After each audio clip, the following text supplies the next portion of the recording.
Okay, that took way longer than I expected to set up. Wait, test. Okay. Didn't see that for a second.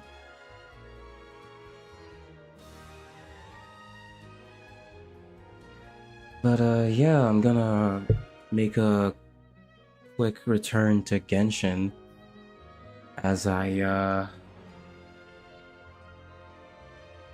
do a little main questing with Caribert or whoever this person is.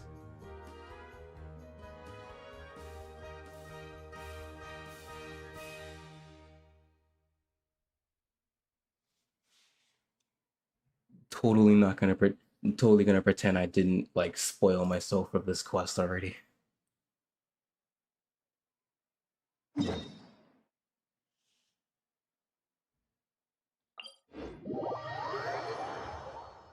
Wait, let me change the Gendro.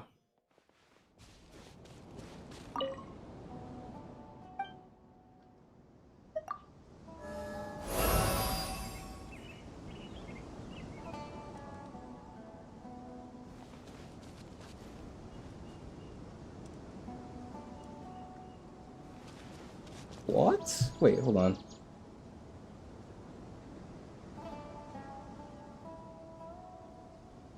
Subscription to the Twitch channel return has been suspended for your server because we did not send notifications to the Discord. Check the channel permissions. Man, whatever. I don't use that server anywhere. Yeah, that's fine. I'm gonna disable that when I'm done. Okay.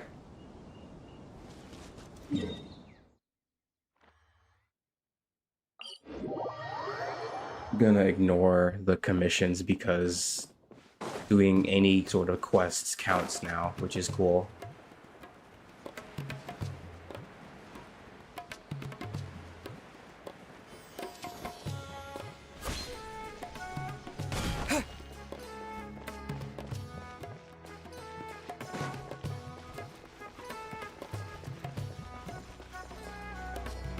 Jeez, what was the last quest I even did? I think it was like the final quest for Sumeru, like when we were taking care of that. Yeah, it was the main Sumeru quest when we were dealing with the sages.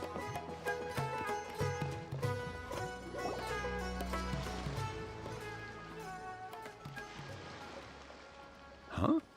Wait, you're that blonde traveler who's on a journey to all corners of Teyvat, right? I mean, sure. Who's asking? Do you need something from us? You bet I do. I was worried I wouldn't be able to find you. I have a letter for you, you see. It's from another Outlander.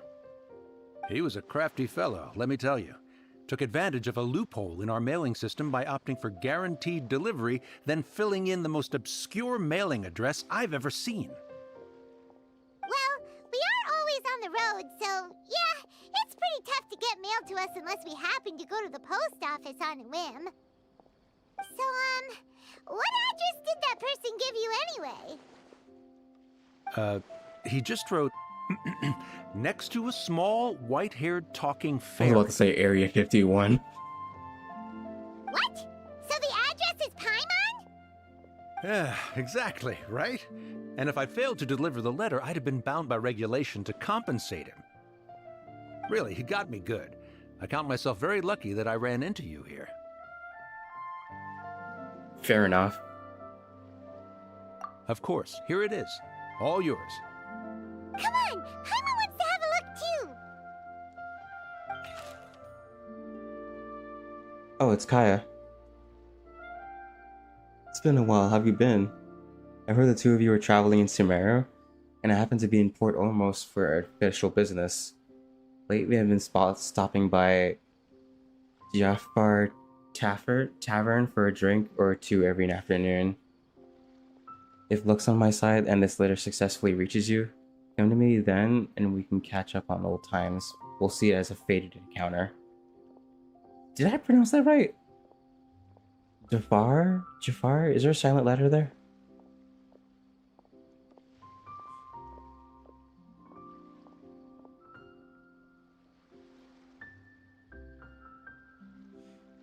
Kaya, huh? So he's here in Sumeru. Now that Paimon thinks about it, Crafty does describe him pretty well. Yeah, pretty much. From what he wrote in the letter, it looks like he didn't think there was much chance of it reaching us. Or maybe he's just being sneaky. Do you think he's making this sound like a miracle of fate so that we'd have to go meet up with him? No harm done, it'll be nice to catch up with him. Yeah, you're right. It's always nice to see old friends. The letter says that he hangs out at Jafar Tavern every afternoon. Perhaps we should drop in on him then, huh? Jafar.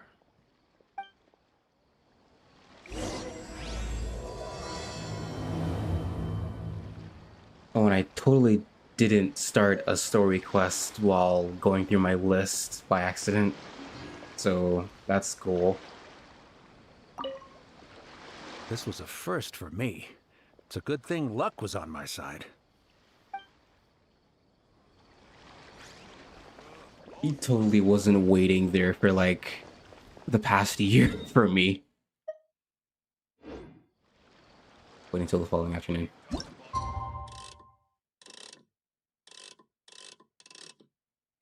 Wait. 16.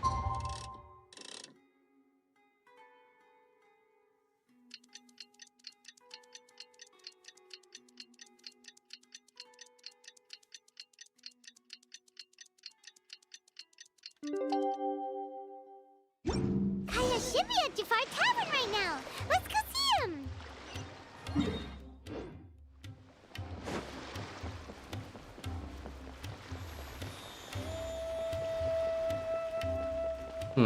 I guess it'll be a different experience, like actually going through the quest myself.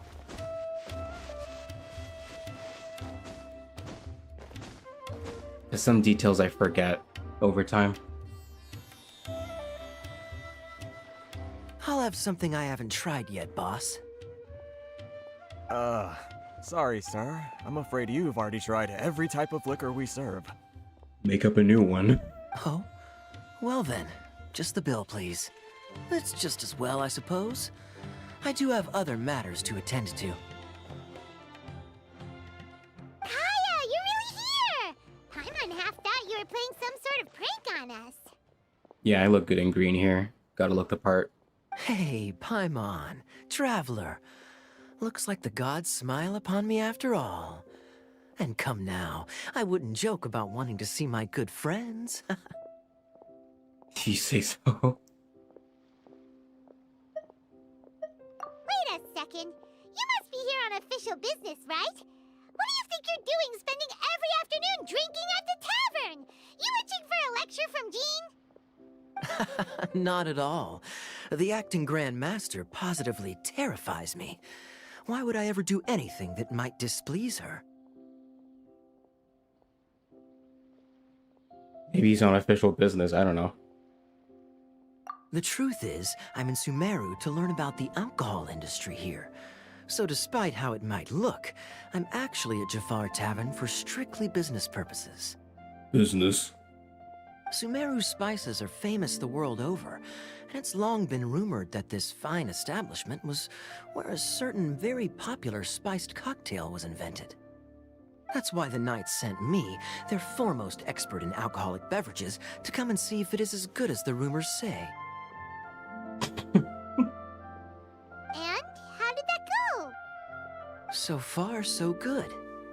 I'm already in talks with some spice merchants in Port Ormos about some potential collaboration. Yeah, that does sound like a great business opportunity. Guess Don Winery and Master D-Luke are gonna make a tidy sum from this one too, huh?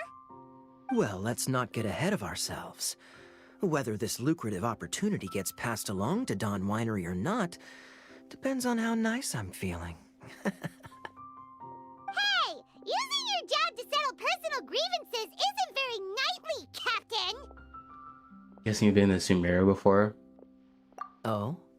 What makes you say that? You came to Sumeru all on your own, so you must be quite familiar with the place. Very sharp of you. I wouldn't say I'm familiar, though. I just came here on the sly once, when I was very young. On the sly. And? Do continue. Do I have to? When I said we could talk about the old times, digging up my past wasn't exactly what I had in mind. Next time. Well, all right, since you're so interested. Like I said, I was very young then. Dawn Winery had only just taken me in. I overheard my adoptive father talk about sending a team of merchants to Sumeru during a business meeting. I'm sure you'll agree that everyone's curious about their roots on some level. And my roots? They're in Conria, which is said to have been located deep underground, somewhere near Sumeru. Yep, it's Conria. And so I stowed myself away amidst the cargo, and silently joined the merchant delegation on their trip to Sumeru. But it wasn't long before the merchant delegation received news that I'd gone missing. Their leader promptly found me, and before I knew it, my adoptive father was dragging me back home by the ear. It was a short-lived adventure. Sorry I don't have a more thrilling story for you. So you snuck off. How much do you know about Conria? Honestly, not much. The only reason I knew that Conria was near Sumeru is because I happened to read that in a book when I was young. My life had less and less to do with Conria as I grew up, and so I started caring less as well. I used to believe that I had inherited some sort of duty from my father. But then I began to wonder. Maybe my father left me in the peaceful land of Mondstadt for no other reason than simply to keep me alive. As well as ensuring that I'd be safely cut off from certain things. The thought that I might be able to actually live a happy life there must have been the icing on the cake. This is obviously all speculation. Simply put, I'm afraid that I'm not particularly in the know on this topic. I mean, he does have that mission that was tasked with a while ago. Kept hearing that he was like, that he has to eventually choose between Mondstadt and Conria or something. These days, my surname, Alberich, is probably the only link to Conria that I have left. Alberich. One death afternoon, please, boss. Tell me, what do you know about the significance of that name, Alberich? Dainsleif? Yay, he's crashed the party. Ah, you've decided to join us. I was wondering how long you planned on listening in. I believe I've seen you before in Mondstadt. Dainsleif, if I'm not mistaken. Ooh, two Conrians on the same table. So you remember me. Then we are already acquainted, Kaya Alberich, descendant of the Abyss Order's founder. Huh? So upfront, like what? What? I take it that you weren't aware of this until now, Kaya. Or you wouldn't have been so forthcoming with your surname. Oh my. That's quite a lot of baggage for a surname, isn't it? Though I must say, it does confirm an old suspicion of mine. I suppose that was why my father left me in Mondstadt after all. I'm surprised that you take me at my word without the faintest hint of skepticism.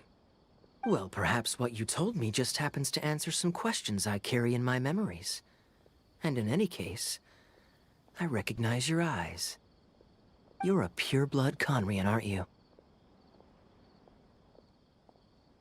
Very clever. Forgive me for being direct, but I sincerely hope this new knowledge doesn't change anything. If you've already let go of your ties to the past, then keep it that way. Kaya, you're not involved with the Abyss Order in any way, Are you? Nah, he ain't like that. Hey, hold on now. This conversation has taken a rather sudden turn for the deadly serious. And I'm afraid that as someone from Mondstadt, I'm not accustomed to this sort of atmosphere. So what if I know my ancestry? Do I strike you as the type who would be bound by that kind of thing? Relax. I'll be just as delighted to hunt down the Abyss Order tomorrow as I have always been. I trust you, Kaya, I guess. Either way, looks like we're out of time. I've got a spice merchant to meet in a minute, so I'll leave the three of you to carry on the conversation without me. Well, alright then. You go do your thing, Kaya. See you around. And Dainsleif, no need to listen in from the sidelines next time we meet. Let me buy you a drink. We love that. You don't really trust him, do you, Dane? You're both from Conria, but you get on like oil and water. The fact is, I still do not know him well. It would be meaningless for me to jump to conclusions. But can a person truly be unaffected by their ancestry? This remains to be seen. I just had a thought, like, it really is no wonder that I didn't recognize Dainsleif's voice actor. Like, I have to look up his name, but I think his first name is, what's it called? Yuri? The guy who voiced Sasuke. Like, he changed his voice just enough that it did not cross my mind.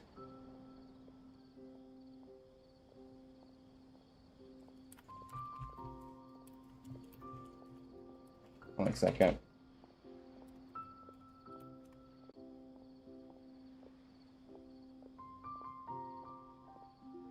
You said Albrecht founded the Abyss Order. I thought my sibling was the founder. No, she's the princess. There's someone she's under. Well, I suspect that they call your sister their princess, precisely because there is a succession of sorts. Oh, so if she was the founder, she'd be the queen, right? So what do you plan to do here in Sumeru? I mean to investigate the Loom of Fate. Do you remember that name? Yeah, the Abyss Order's evil plan! We learned about that back in Mondstadt. Back in Mondstadt, sheesh. Not new. Not exactly. My memories suffer from erosion. But while I was recovering my health recently, I suddenly remembered something. Your sister. She mentioned the Loom of Fate back when we traveled together. All the way back then. So that was a thing several centuries ago. Apparently so. I was also quite surprised when these memories tallied up. I recall that we were traveling to Sumeru when the matter was brought up. So, you're going to the place that she mentioned back then? Correct. At that time, they must have been introduced in one way or another to this concept. If I recall correctly, we were somewhere in Avidya Forest then. Well, what are we waiting for? Let's go! Maybe we'll discover some secret that's lain hidden for hundreds of years! No. Now is not the time. She's getting excited. No, it's just... I'm still waiting for my drink. Oh yeah, death by... what? Death afternoon? Seriously?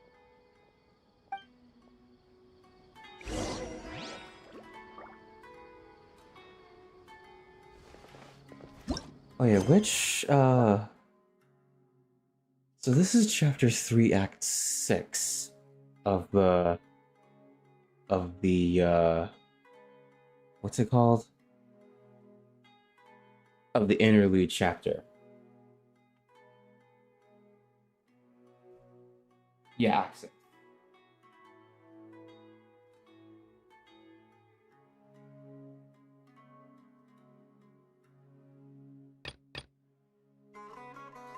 And then the Sumeru Archon Quest. Wait. Oh no, this is the interlude chapter, and this, what? Yeah, this is the... Hold on, there's a list.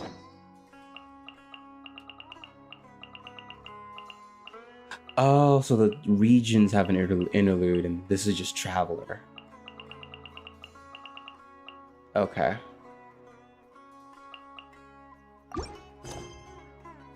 Okay.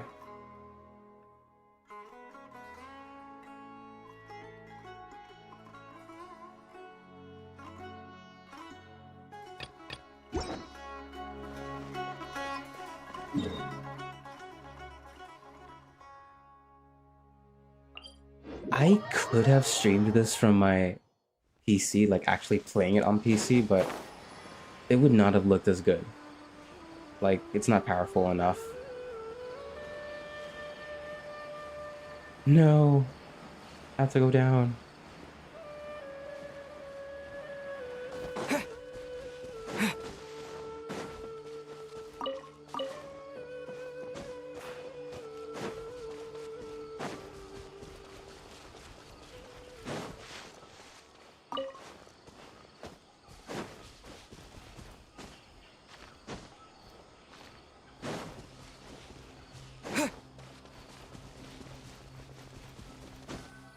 On the hill. I think this is the spot. Wait. This place, it's familiar. What about it? It looks pretty normal to Paimon. Was it like this hundreds of years ago too?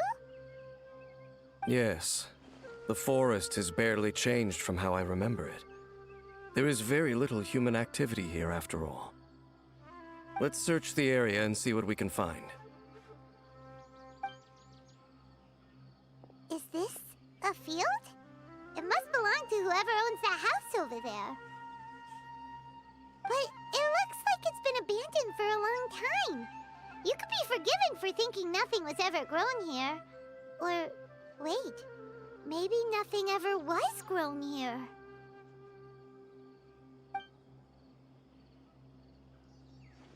It's an extinguished bonfire. Forest rangers, perhaps? Looks like it's been ages since it was last lit. And clearly they put it out carefully to prevent a forest fire, too. That's responsible. Nothing else stands out in this area. All that's left is that building. Come on. Wait, we're just gonna go barging in? What if someone's home? Unlikely. There are no signs of life in this area. We should be able to enter without incident. If you say so. Well, you lead the way then, Dane.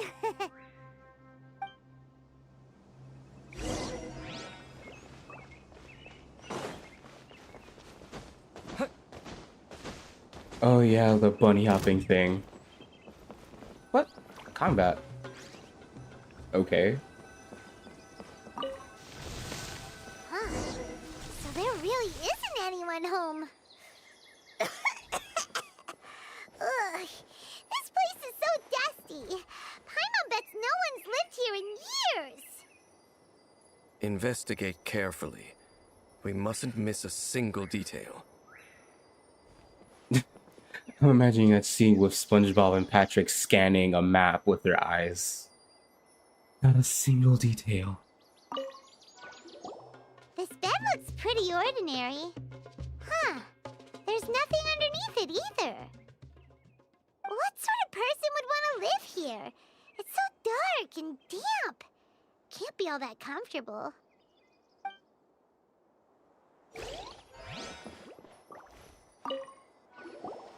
There's a box over here. Why don't we open it? And by we, Paimon means you. Paimon's just scared that whatever's inside might bite her fingertips off. Well, like it's one of those trap chests. Wouldn't that be a fun concept in Genshin? Huh? This is a mirror. It's broken too. Was this a makeup box? It's just a mirror. That's kinda disappointing. Paimon was hoping we'd uncover some super big secret, especially after Dane talked this place up.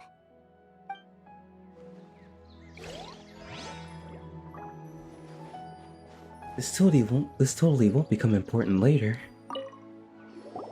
Hey, look! It's a bowl! Guess whoever used to live here liked to cook, huh? I recognize one of those. Can't you smell it? There's a heavy scent of medicinal herbs in here. Oh, so it's a medicine bowl? Seems you're right. You've got a good nose on you, Dane. Doesn't look like there's anything else worth our attention here. You sure we're in the right place, Dane? My memories are quite foggy, but my subconscious and instincts both assert that something once happened here. But we'll exhaust ourselves if we search aimlessly. I hear noises outside. Let's go and check. Noises? Is it... It's not much. Just some minor adversaries.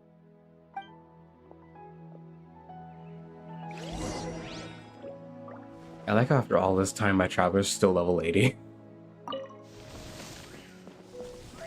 Like it almost feels offensive. Wow! Dane's ears are sharp, just like his nose! He's in surprisingly good shape for a 500-year-old. Although, for someone who's as full of surprises as Dane, it's hardly a big deal. Anyway, let's beat up these monsters!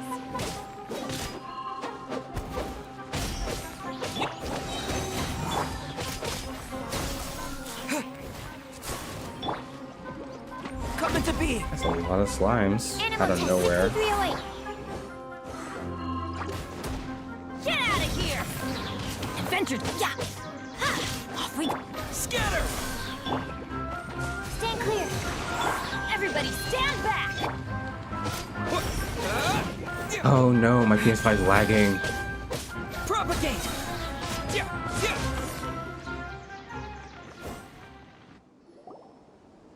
I doubt that the appearance of those monsters was wholly random. There must be something nearby that attracted them. A ley line anomaly, perhaps. But it seems to be more than that. Okay. I'll go slightly further out to investigate any issues with the nearby ley lines. I might be a while. You should wait for me here. What? You're going alone? You better not be trying to keep some secret from us. Your suspicions are as banal as they are unwarranted. I merely think that this house should remain the focus of our investigation, and as such, someone ought to stay here and keep an eye on it. Not to mention that if even forest rangers are capable of investigating ley lines, I will be more than able to handle it alone. Fair enough. Guess we'll just camp out here then. Good thing there's a bonfire over there. Let's make ourselves something to eat. All this running around has made Paimon real hungry.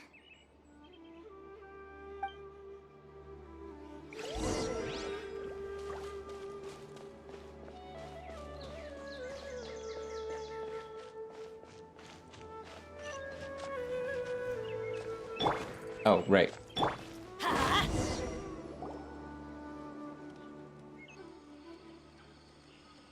Good old Bennett. Your cooking is as good as ever. Even if there was no other reason, the food alone would be enough for Paimon to stick with you. Reloading comes more naturally to you than most. You're easy to please. Changing the subject, Dane's taking forever. He said that there might be an issue with the nearby ley lines. How bad do you think it could be? We came together, but now it's back to just being the two of us again. You know, now that Paimon mentions it, we really have spent lots and lots of time together, haven't we? So, don't take this the wrong way or anything, but, do you ever get You're annoying sometimes, but no. Oh, you stop it! Now you're embarrassing, Paimon. Like, I still remember that time when she made Fischl get flustered and then she left. As she was about to spill the beans on something. So, next question. Don't know if it's okay to ask this, but Paimon's curious. What was it like traveling with your sister?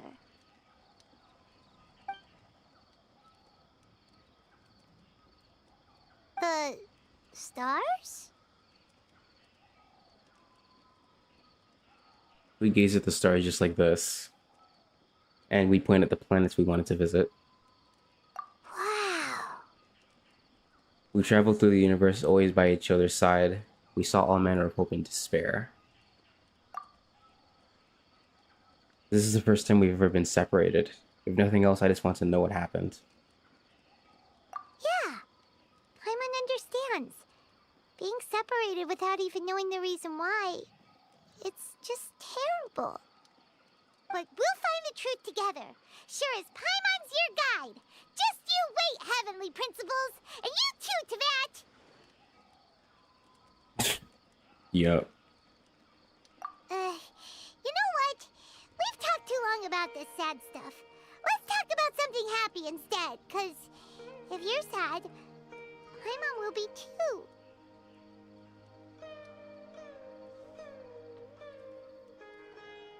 Yeah, there's a whole traveling the world and learning to understand it just as Lumine did. Alright. It's getting dark, so why don't you rest? Paimon will take first watch. Don't worry, no monster's gonna come and eat you up. Not going to bed before me. Oh, come on! Don't say that! Paimon just wants to look after you for once. Nighty-night. Go on, shoo! Off to sleep!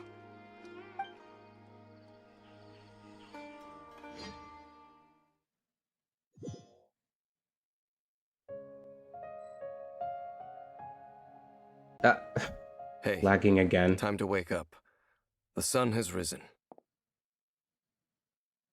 Has it really? Are you entirely sure? Let me just close my eyes. You know.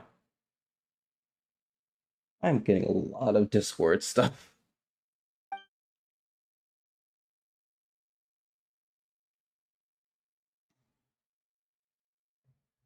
Sheesh, you're drowsy. Just like me. Dane?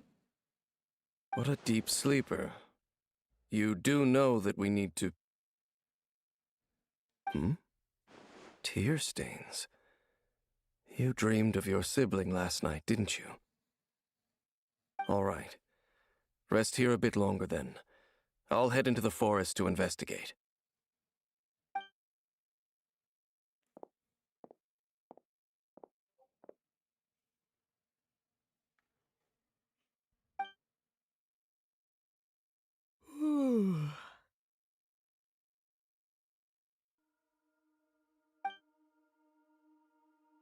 How did I sleep till morning? Why didn't Paimon wake me up to switch shifts? Hang on a moment, where is Paimon anyway? I vaguely remember Dane coming over. Did Paimon go into the woods with him, seeing how I hadn't woken up yet? Whatever the case, looks like it's just me for now. Guess it's time to stretch my limbs and have a look around.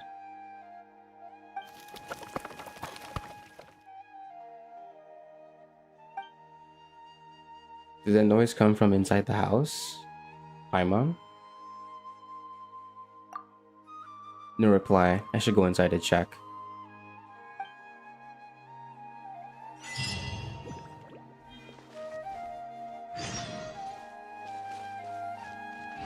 It's so strange how my PS5 lags on my Wi-Fi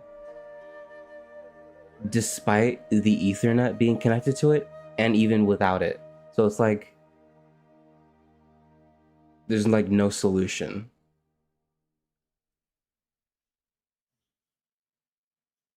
Strange. You're in a special story mode. You'll be able to continue even if you leave. Oh no, nah. I just wanted to pause or something. Wait. Oh, never mind. The traveler was like had special stats or whatever.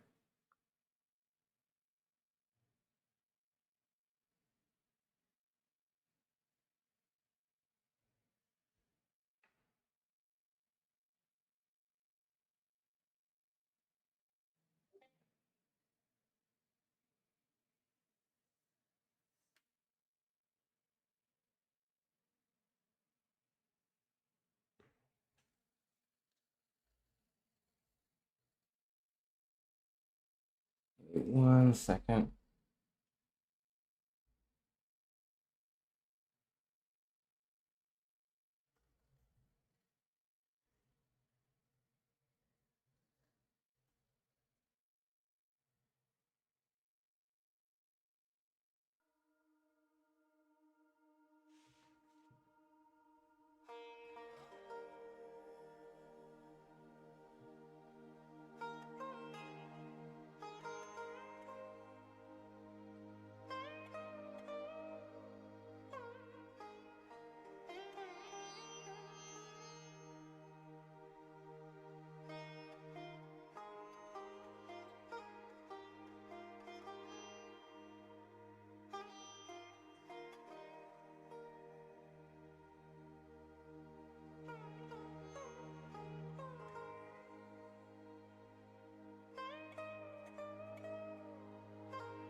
Okay.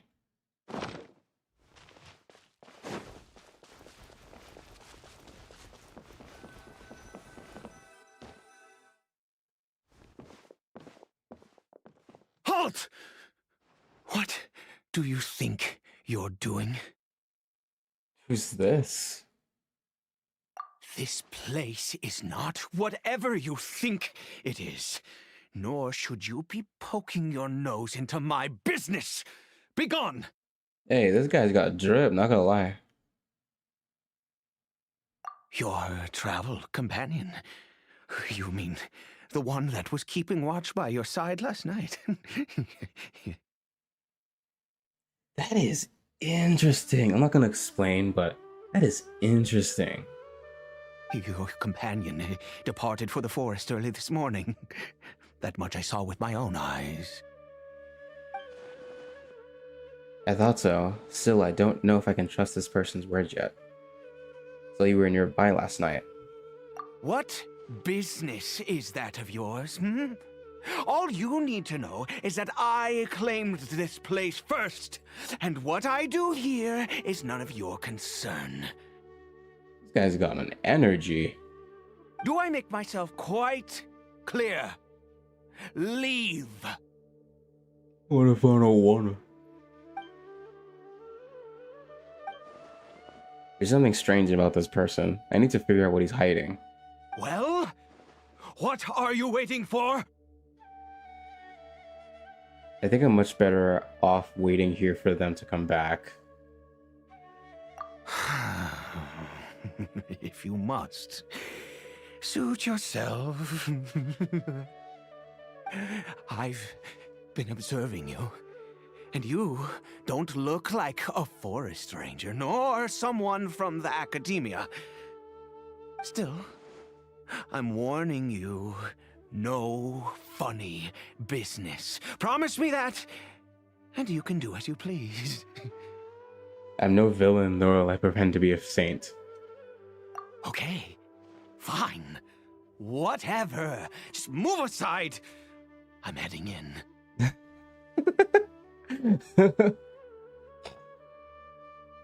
His mannerism is off the charts. You... Oh, go on then.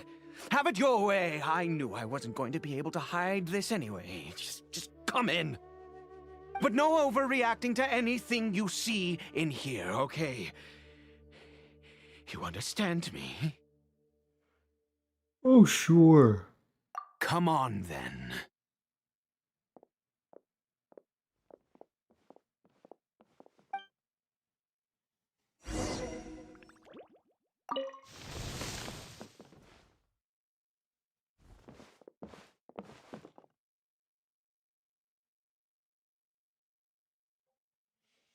It's a hilichurl.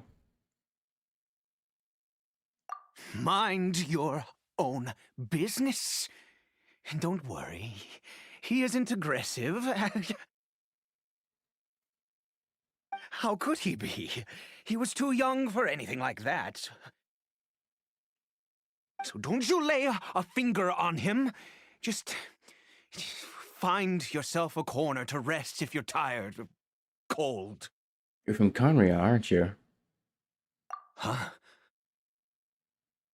Yeah, he's got those eyes and that symbol on his suit. You know Conria?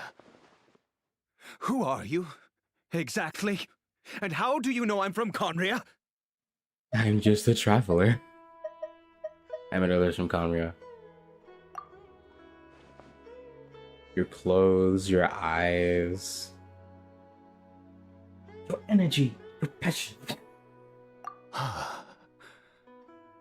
Do you worship a god, traveler? I follow no god. In fact, I count some of them as my foes. Some of them as my friend, though I count some of them as my friends. So both are true. Sounds like you've had an eventful life. All right, well, my name is Ida, and you are correct. I was once Conrian. I apologize for my earlier hostility, but you must understand, as far as I'm concerned, humans who do not worship the Seven are nigh extinct. And all who place faith in the gods are my enemies. Spoken like a Draconian. That may be. But the fact is that chances to talk to people like yourself have been few and far between since the cataclysm. This wretched curse of immortality. Who knows how long I must continue to suffer like this? What is the curse of immortality exactly? I take it that's how you survive for so long. The curse. It was a little gift given to the people of Conria by those vile gods. We lost our home, our loved ones, everything. The agony of the cataclysm itself was already too much to bear, but then came the curse, robbing us any chance of release. All we can do is watch helplessly as our souls erode and our bodies decay. So Ida is just like Dane, someone who bears the curse of immortality. So why did some people turn into hilichurls while you were afflicted by the curse instead? Because, although Conria began with a single bloodline, it was a home to others too. Any who forsook their gods and came to Conria were welcomed as our fellow citizens. Oh, how nice. When the cataclysm came, we pure-blood Conrians were declared the greater sinners. Upon us the gods placed the curse of immortality. But those whose ancestry belonged to the domains of other gods were punished with the curse of the wilderness as they fled, turning them into monsters. So who's this Hilichurl to you? He is Caribert, my illegitimate son. Oh? How times have changed. I can say that out loud with no consequence now, but it was once a matter of unspeakable shame. I was a noble of Conria, by blood, but I resented the life that my family had arranged for me. And then, one day, I met a beautiful woman amongst the people. Her roots were in Mondstadt, but that mattered not to me. It was love at first sight. Caribert faced great hardship from the very moment of his birth, all due to my selfish desires, and I was never able to be there by his side for any of it. After all that, he turned into a Hilichurl right before my very eyes. I always owed him much, and now at least I can finally be close to him. What happened to his mom? She was. We were separated. I do not wish to dwell on it. I know this must cause you great pain. It could be worse. I suffer the pain of loss because I once had everything I could wish for. And now that I have lost almost everything, the little that remains I see with new clarity. If nothing else, at least I still have Caribert. What are you planning to do now? Yes, that reminds me. I only returned here to check on Caribert, but I do have other things I wish to do. You may come with me, if you're so inclined.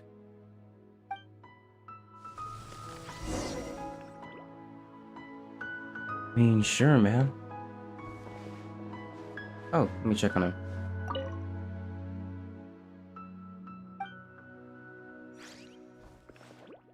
He's got a little scarf on his arm.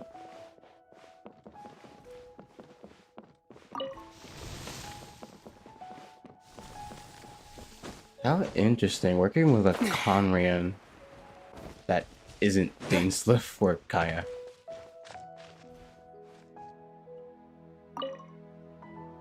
Over here.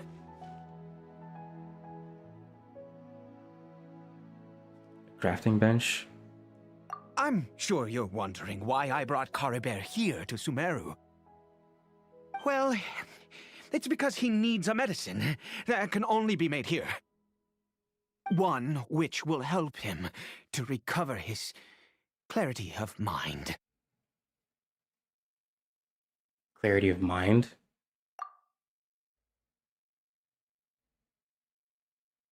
When we were in the chasm, Dane said that the curse could not be undone. Is recovery really possible? The chasm. I do not hope to break the curse. I am well aware of my powerlessness against the punishment of the gods. But it is said that this medicine is imbued with the power of Sumeru's god of wisdom and can awaken the mind from a state of deep stupor. It has been used in the past to treat cases of mania. I believe that it might just work. Where did you hear of this? I read about it in a book. From the Royal Library of Conria. It was banned. I mean, since this medicine requires the power of the Seven to work. I don't know if he's on the verge of breaking down or what. I mean, he was cursed, so who knows? In my youth, I disliked the life of nobility and craved excitement. I was leafing through some forbidden text and happened upon it. There must have been a reason it was banned. What other choice do I have? What exactly would you have me do, huh? The gods have already punished us. What does one more sin matter now? Alright, don't get too worked up. No matter what, you have to try. Never mind. As long as you understand. I'm sorry. I struggle to take control of my mood sometimes. Perhaps a consequence of having lived too long. As it happens, I am in dire need of some help to make this medicine. Imagine if they had immortality without the curse part, like they didn't have the erosion part. Like, what would that look like? My hands don't have the dexterity they once did. I fear they may be decaying from within. All thanks to this curse of immortality. Okay. To start with, take this ingredient.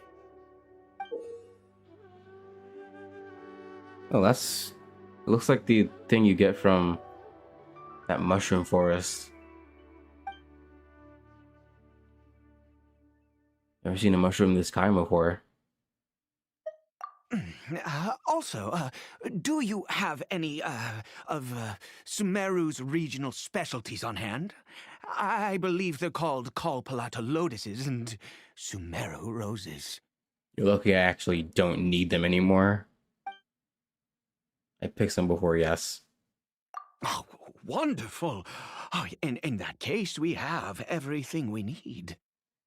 This is the method for making the medicine. You just need to follow the steps.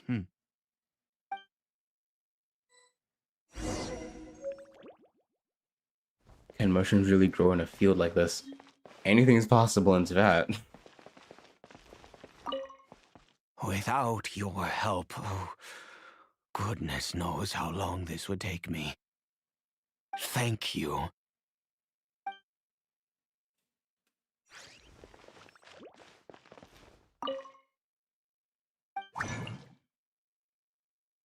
Nameless taboo medicine of the royal court. Smell this thing stings your nose and will not easily fade. According to the records, this medicine requires the power of the god of wisdom to awaken the addled mind. Perhaps it might be able to resist the curse.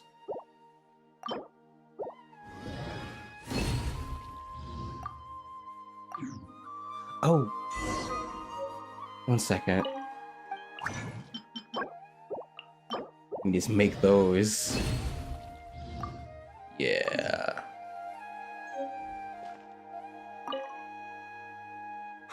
Is it done? Oh, splendid. Let me see.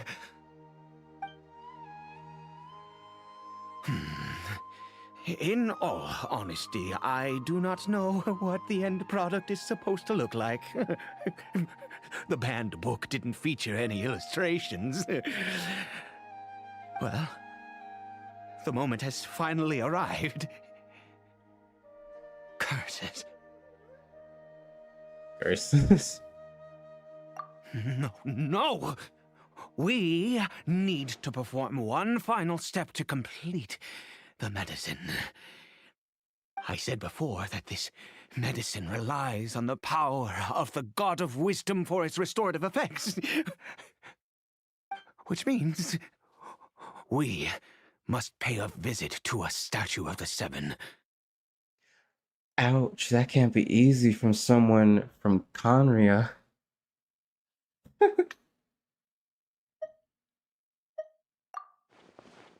Since he needs the power of gods, since he needs the gods of wisdom's power, should I get Nahida to help? I don't know. Ida hates the gods. It could complicate things. I'll just do it his way. Let's go. Bring the medicine with you. Never mind. Oh, that thought I had.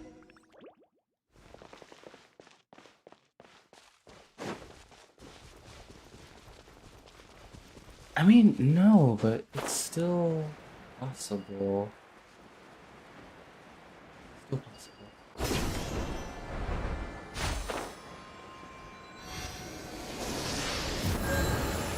Look at this statue. How can I bow before this thing?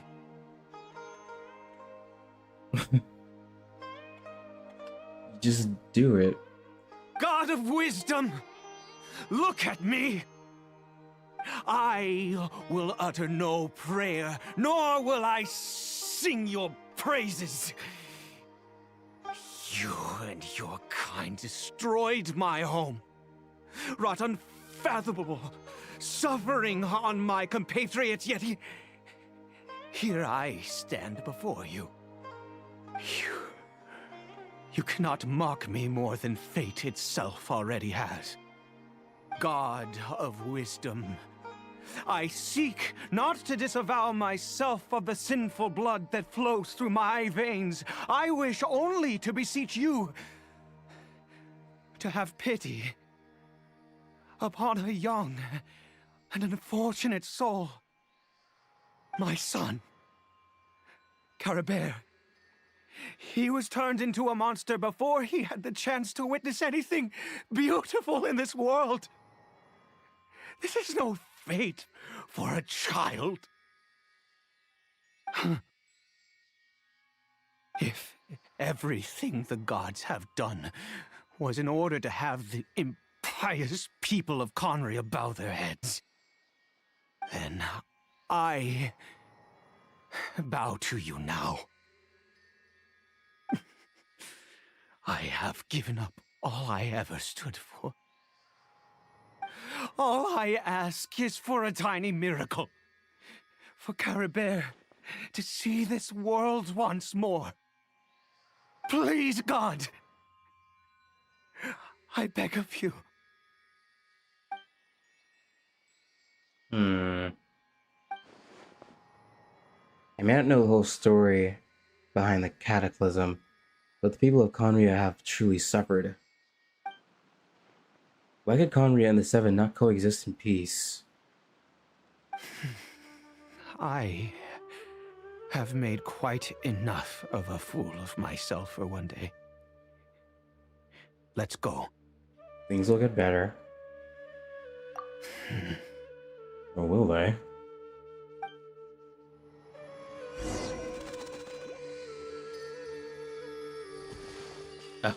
Can't use the map.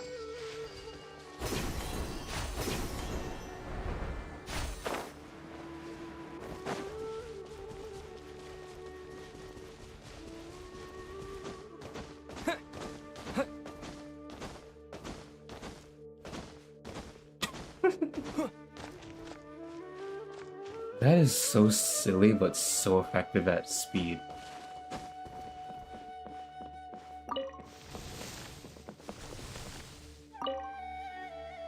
Caribert?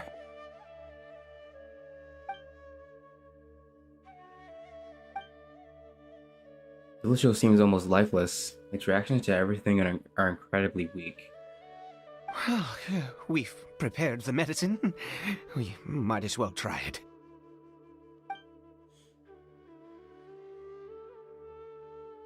Caribert, it's me. It's your father. Caribert, Did it work? Caribert, please say something. I'm sorry I couldn't be at your side when you were born. And that I failed to reach you and Mama in time when you both were suffering. But I'm here now. Papa's been by your side all these years. I've never left you, not once. Are you still angry with me, Caribert? I know you're awake now. Do you not want to talk to me? I'm so sorry, Caribert. Forgive me. Please, say something, anything. Please. Please. Alright, stop. It didn't work.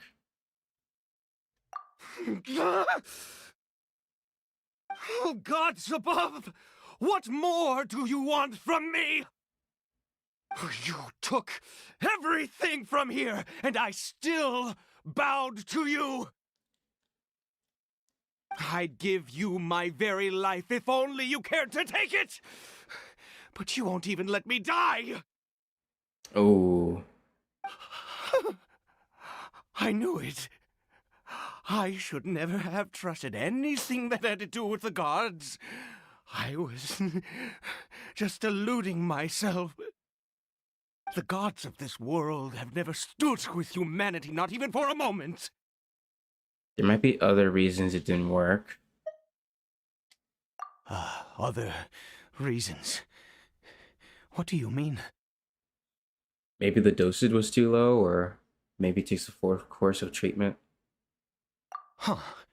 You really think so? You have to exhaust all options. Give up?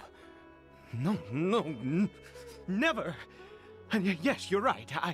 I cannot let myself wallow in despair. Even if I must stay here with him for 50 years, 100, what difference does it make? I do not lack for time. That's the spirit.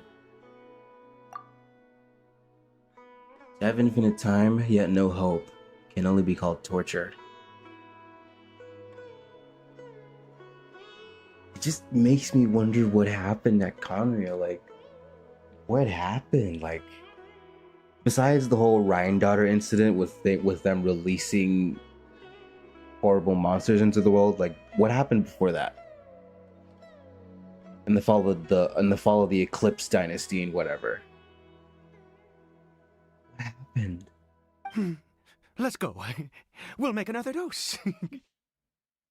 The most crucial ingredient in this medicine is the unusual mushroom, which makes things complicated, but not impossible.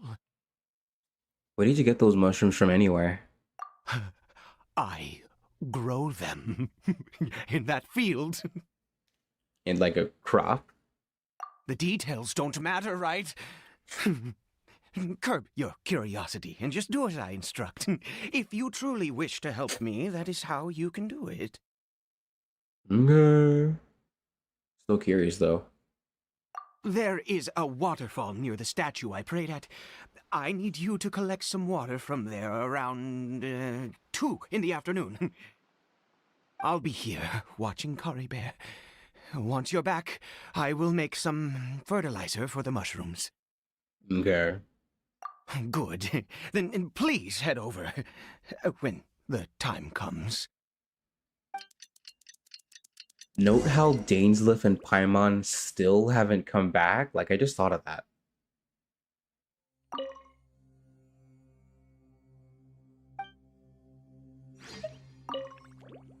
Please fetch the water. I'll be waiting here. He just went up in smoke.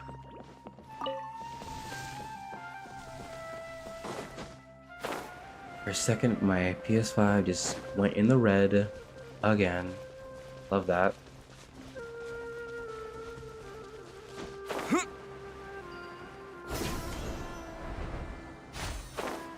I really should look into that.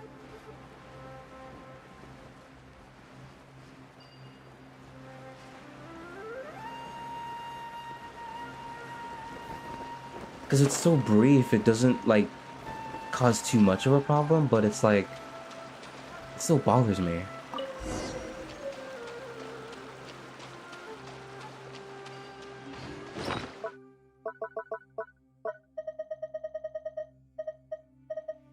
Where is it? You drew this water at 2 in the afternoon from the waterfall beside the statue of the Seven, just as I had instructed.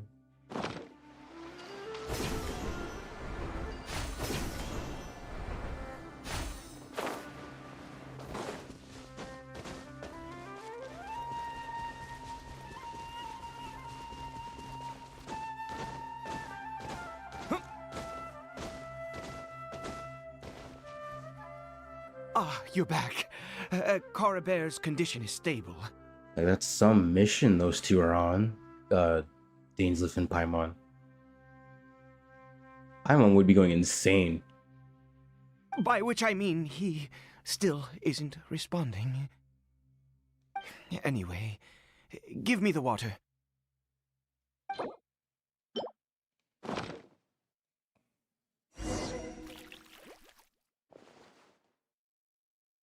I need you to stand guard here for a while. Whatever you do, don't let any forest rangers approach the house. Understand? Okay. Yeah. Ah, good. I'll be back soon. The fertilizer won't take but a moment to make. I'm gonna sleep on the job.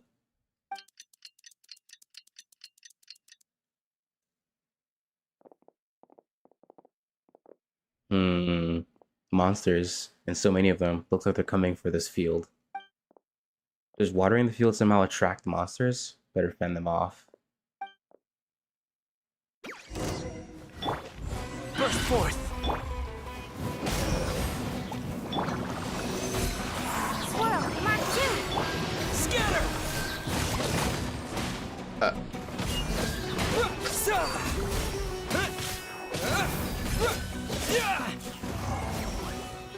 Moment of birth! Let's light it up! Coming to be! Animal test 63. Here! I took some damage. What happened? Was it monsters? Oh, thank goodness you were here. I couldn't have taken them on all by myself. I'd have to hide and wait until they were gone. Oh, yes, I've got the fertilizer. The effects can take some time to kick in, so let's get on with it.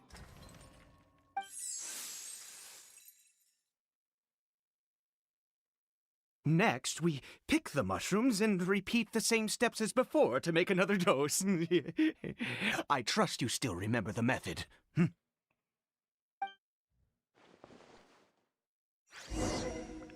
like how he switches from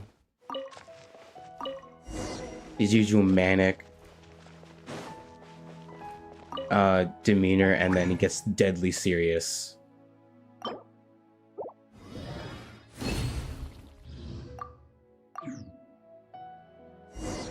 Thankfully, this only takes one lotus.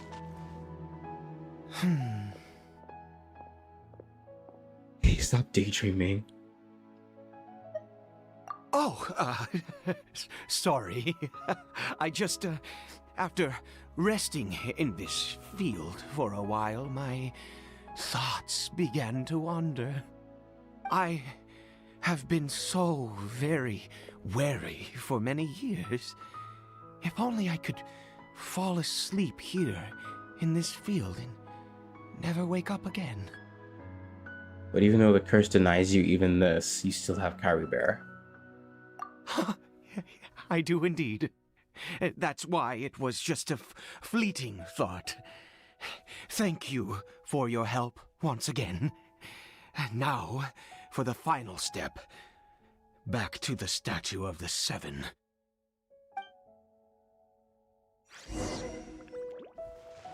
I'm not... Besides healing me, I'm not sure this is gonna work. Because... Traveler's a miracle worker when it comes to this stuff. But... We're here. Let's begin.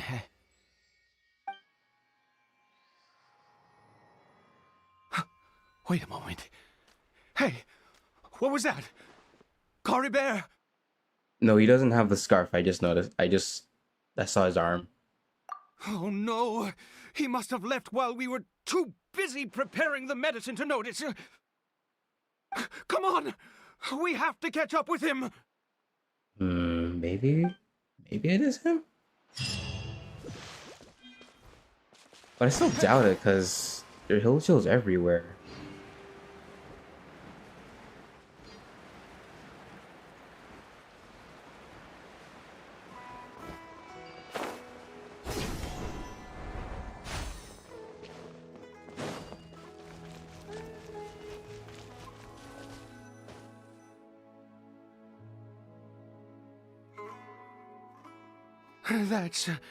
That's not Caribert. Yeah, there's no scarf on his arm. Right. Caribert's scarf was a gift I once gave to his mother. I use it now as a marker of sorts. My eyes must be going. How could I not recognize my own son? This decrepit body of mine. There's something strange about that silly troll. Yes.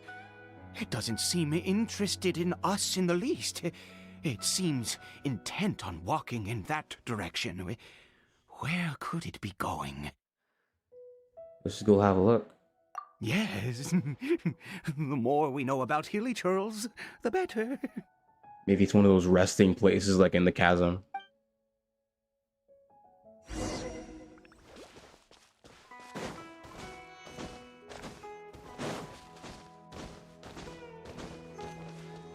Look at him go.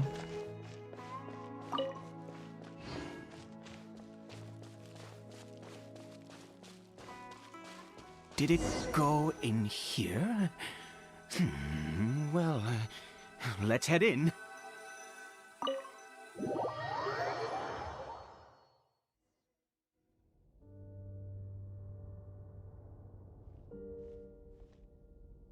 What a ghastly place.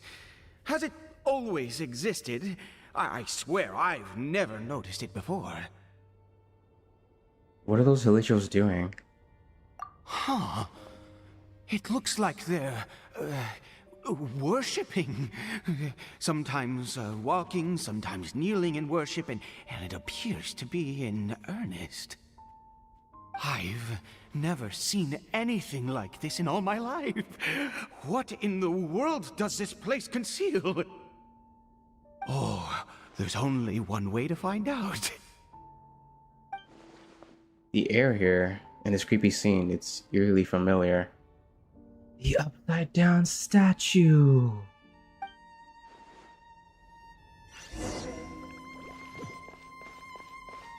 Oh my gosh, I'm still level 58. I just remembered.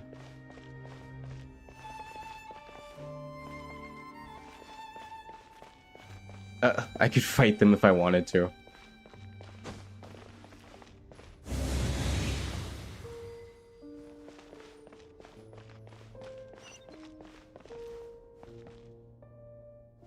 Well, there are statues.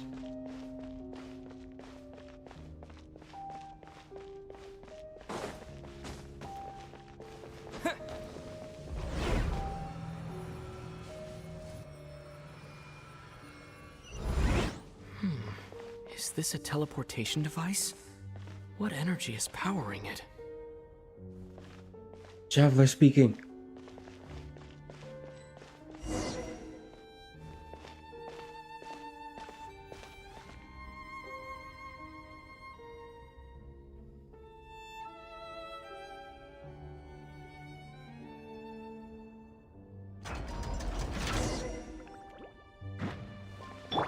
Burst forth! Scatter!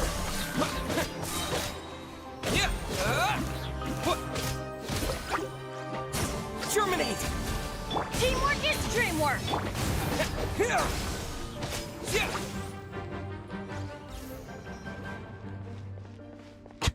Way I wasted that ultimate.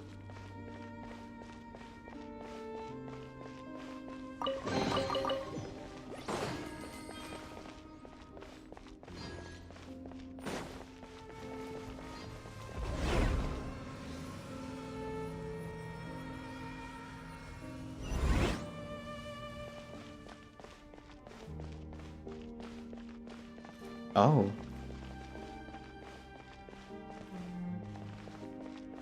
The place.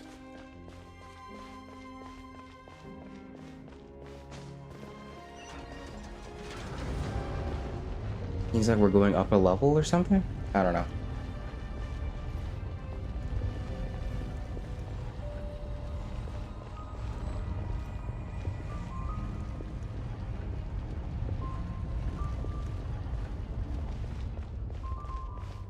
Bro, this place is big. Stand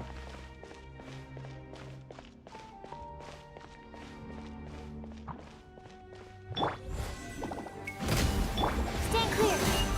Witness my great undertaking! Propagate!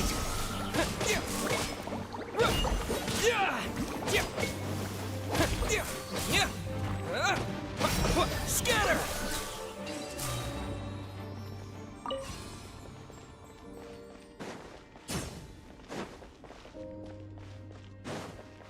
Keep checking for chests.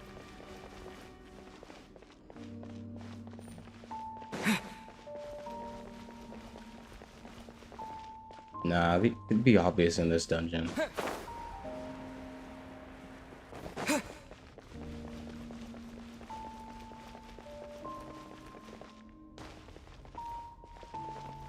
Huh?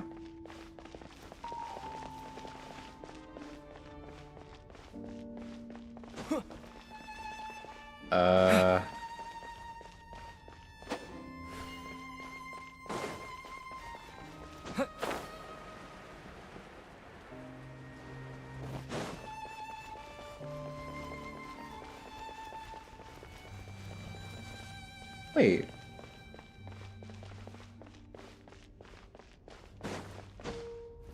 Oh, the main door.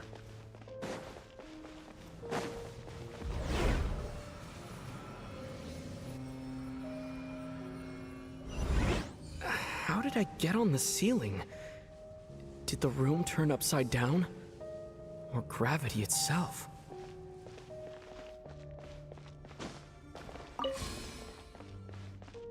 So is it when the traveler's completely alone that we get dialogue? Or is it when it's a really important cutscene moment in the story?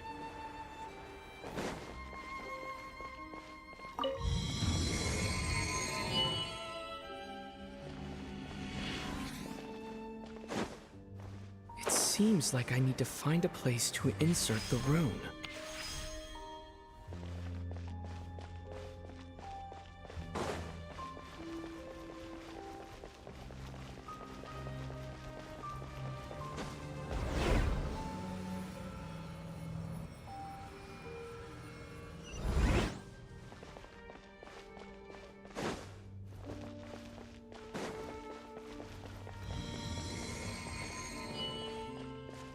See, that door's open.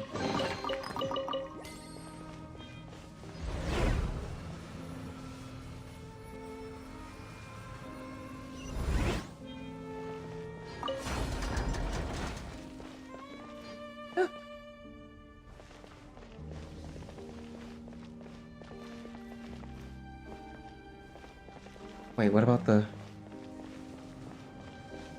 Is this the only chest that was open? That was there?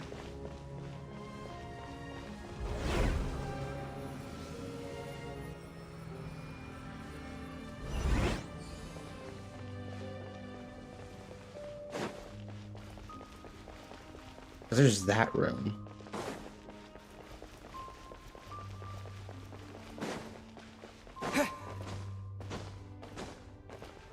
Oh, never mind.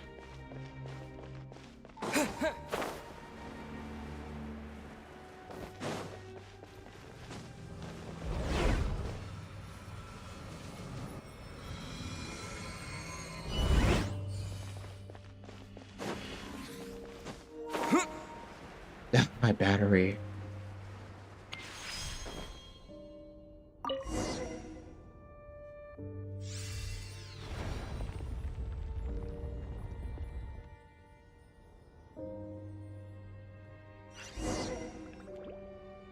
See if I can switch my controllers.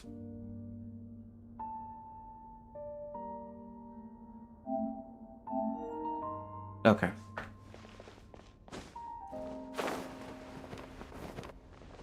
Yeah.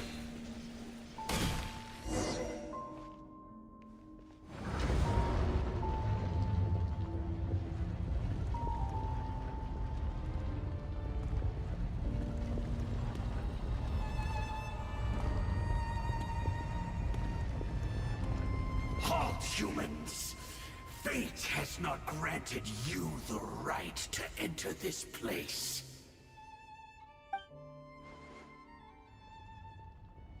An Abyss Herald?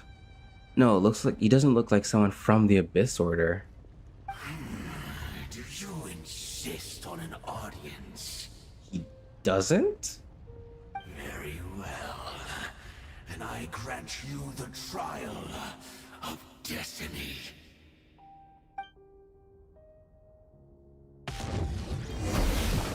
Desolation! Abyss Herald. Frostfall.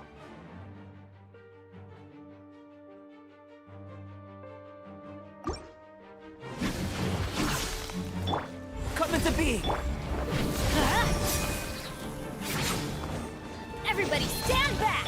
Animal test 6308. Enhanced... Propagate!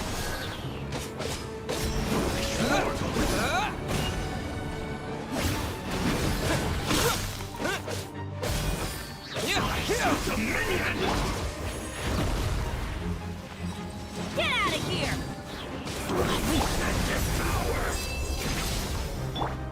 Stand clear. Propagate!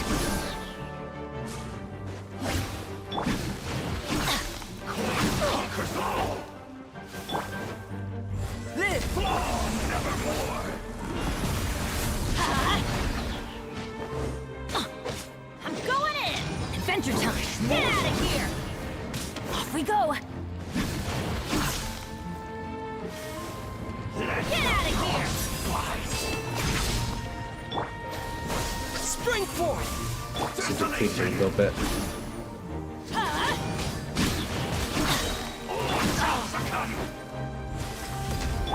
Animal test 6308.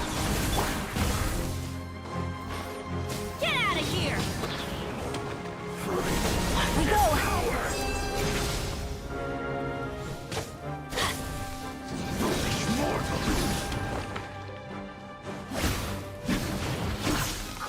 Conquers all!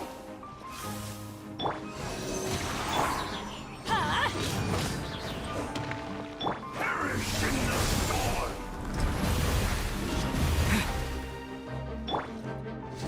Desolation! Ah, come on. Adventure time! Thelxie! Scatter! Let the frost bite! Who was that? He was...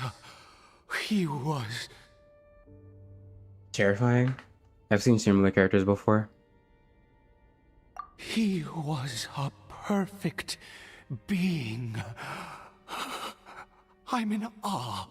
Luckily, I had Bennett. He had the most wondrous aura, a perilous yet beautiful power. Oh, truly mesmerizing. Oh, I think he's into it. And yet, you were able to defeat him. Oh, your strength is greater than I had imagined. You have unconventional tastes. Let's continue on. I find myself growing more curious by the second and more excited. I don't like that. I don't like that one bit. It's 3:30. Let me just get that red thing out of the way. There we go. 3:30.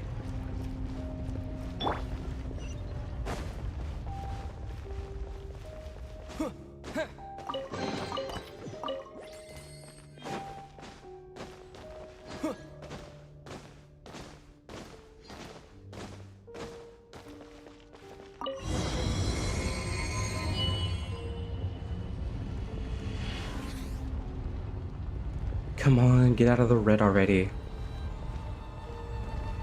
Sheesh.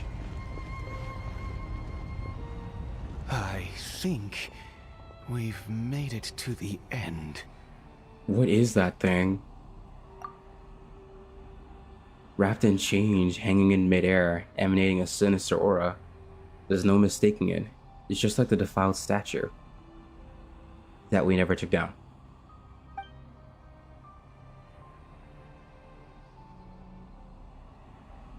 So it does have something to do with the Abyss Order, and these worshipping hilly trolls remind me a little too much of the Grand Thief. Oh, that guy who died.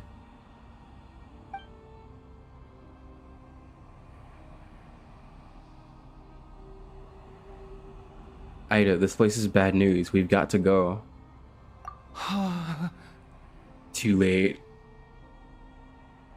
Oh, dear creature. Why do you bow down? For fear of the unknown? Or for a power that you covet? Whose voice is that? It must be coming from right inside my head. Can't Ida hear it? Oh, dear creature. Why do you bow down? For I am no god. I am but a sinner. A sinner? You are like a flower, born in sin, yet pure, spotless. I know your fate well. You need no longer hold back your resentment, nor accept the countless lies. Go forth, become a transcendent one. Rise beyond the fate bestowed upon you. And I shall shed a tear at the end of time, as I gaze back upon your life. Who in the world are you? What do these words mean?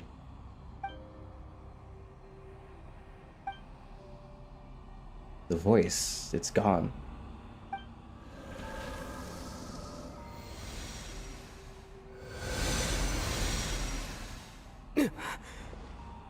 Ida?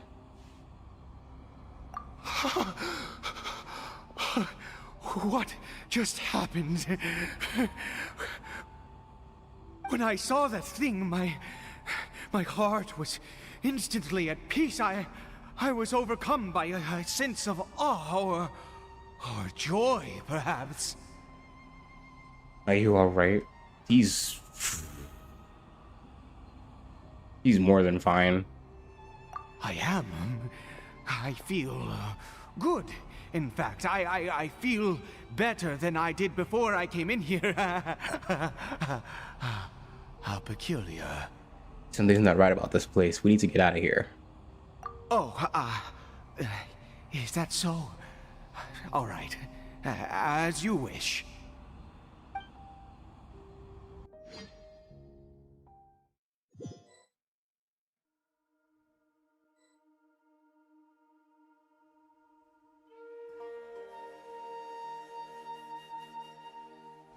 Caribert! Oh, thank goodness! He's still okay.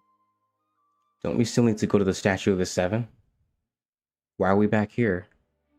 I have a strange feeling that what just happened was meant to be.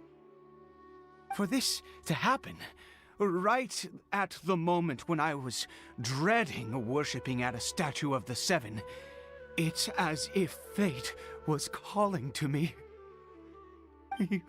You say that I bowed before that thing, so perhaps it might be just as effective. That sounds ridiculous, but if you insist. I have to try. No matter what, you said it yourself. I have to exhaust all options. You got me there. Another dose of medicine. Caribert?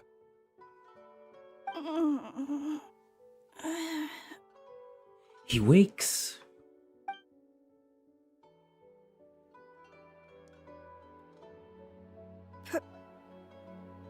Papa?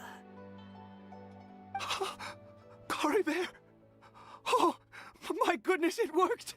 It's a miracle! Oh, Caribert, my dear son! I'm stunned. You see? It worked! Caribert can speak again! But does he know he's a hilly troll? Where's Mama? Mama is... Caribert, look at me. Do you know who I am? Of course. Your Papa. Yes. Salvation! Sweet salvation! Yes, yes, this is what this feeling is. How do you feel, Caribert? Are you fully awake now? Yes. It feels like I just woke up from a long, long sleep. I dreamed that I was hiding in a little room. I didn't dare go out the whole time, and I didn't want to either. Wait. Uh-oh. My body! What happened to me? Is this me? Papa? What's happened to me? Don't panic, son.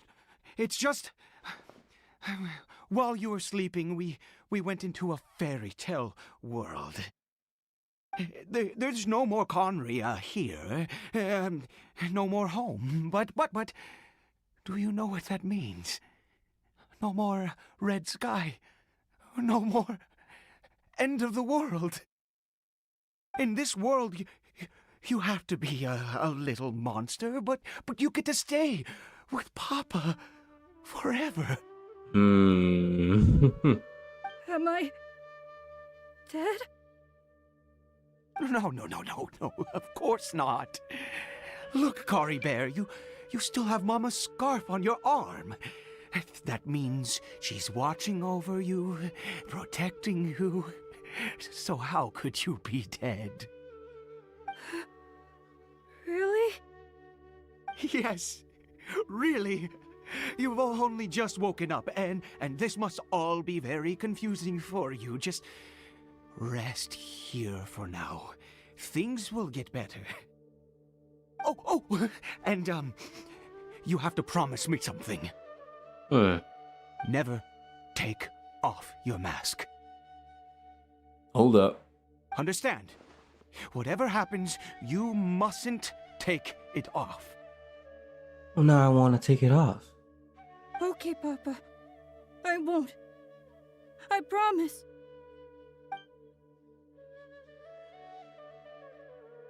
Not since that day have I been so glad as I am now. I can't believe this is really happening. It's unbelievable. I knew that placing my hope in the Seven was a waste of time. I even worshipped at one of their statues like a common fool. Never before have I humiliated myself like that. Once a murderer, always a murderer. I was naive to think that the gods who conspired against us would ever offer redemption. But the god we saw in that cave, now that was a truly mighty god. Nothing like one of the Seven. That wondrous power, it was truly enchanting. Surely that must have been the reason I bowed down. The game makes you wonder what kind of like energy goes on to make a, not necessarily a Conrian, but like someone in his position just feel at peace, even though normally it would be, oh, this is darkness, we should leave. Like, it just makes me wonder. Now then, after one beseeches a god, and the god responds by answering their prayers, should they, do something to show their devotion. And I don't think it's something like, oh, it's desperation, latching onto. I don't think it's just like desperation latching onto like whatever you can. Like, sure, he's a little crooked in the head, but I just feel like there's some sort of like aura going on with what was down there. Piety is hardly my area of expertise. But surely I should honor the god that has honored my wishes. Maybe it resonated with him. But Ida, that was not a god. That was a sinner. A sinner? Oh, don't be absurd. You don't know a single thing about him. How dare you utter such blasphemy? Oh, how dare you? You and I have both witnessed his divine power. When has the Seven worked a miracle like this before? Never! He is a god, mightier than they, and yet you would call him a sinner. Oh, preposterous! No matter. Believe what you will. You cannot shake my faith. Whoever the voice actor is needs all the raises. I am going to pay my respects with or without you. Fine. Go ahead.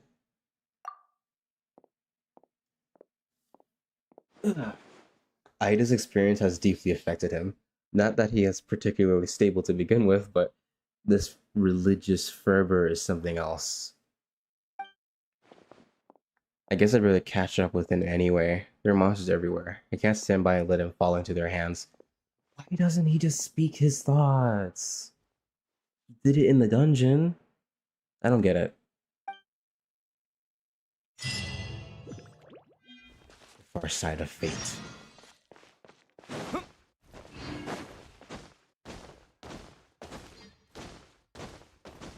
This is fun.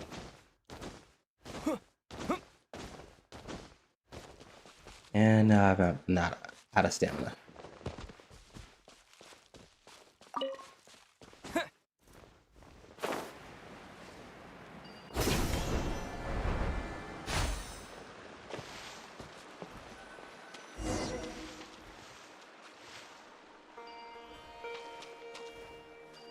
Wait. No, I don't have it equipped. No.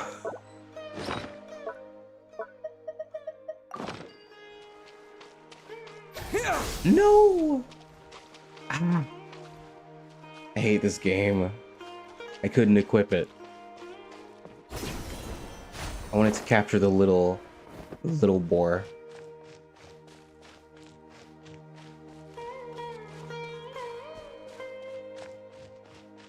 Could I really not equip it?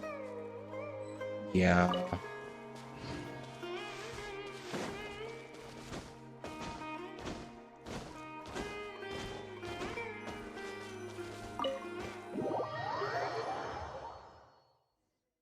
I guess I'm gonna miss it on my commission XP because this is, yeah, daily reset.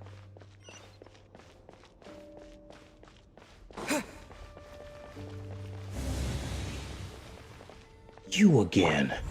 Come into being. Get out of here! Stand clear. Propagate!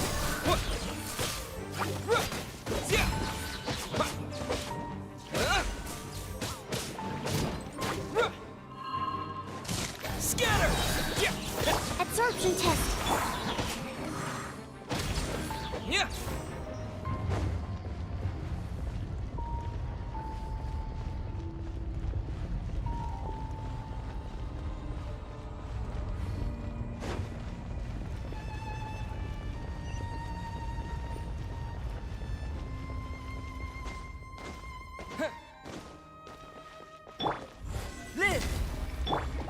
Stand clear. Yeah. Animal test. Slimes are just everywhere, huh? And yet, Ida seems to have no problem getting through.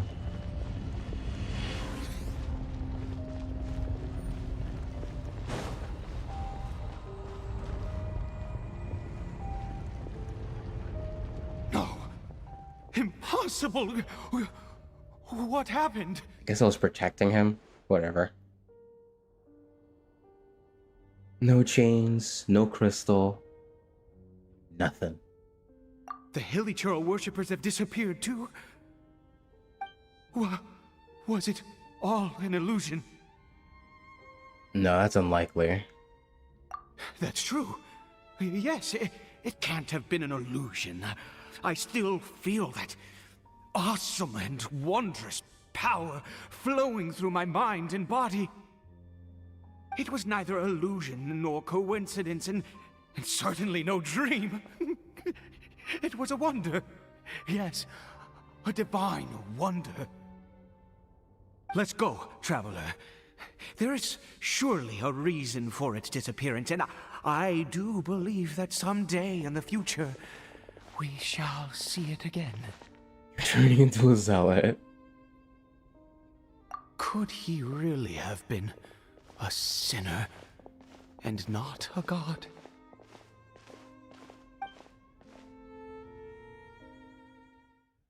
Ida seems to be in a trance.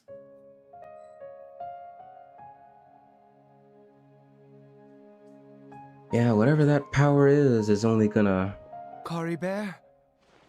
Where has he gone? Let me guess. He looked at himself. Oh, wait! Did he use that mirror that I picked up earlier? What did I say? It came into play.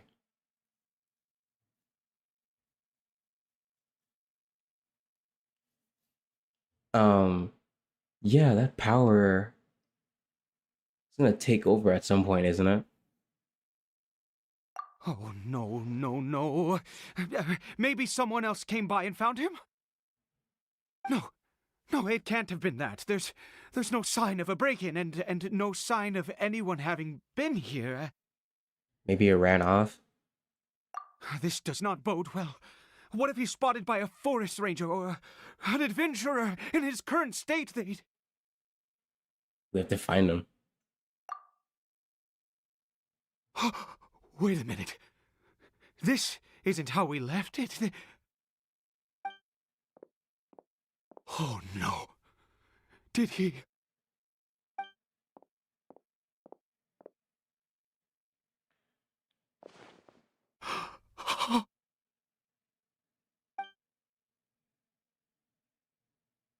The mirror, it's broken!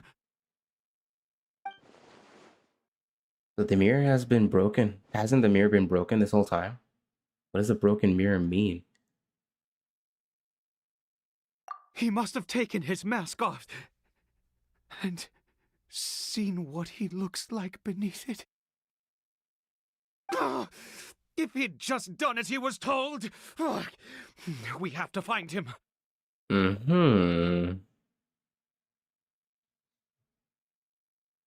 Why are they focusing on the mirror like that?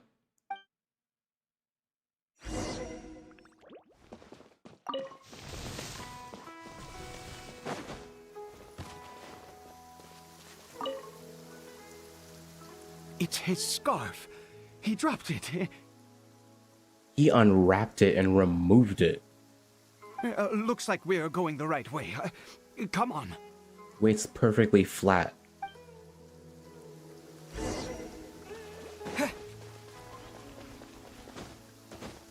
Caribert!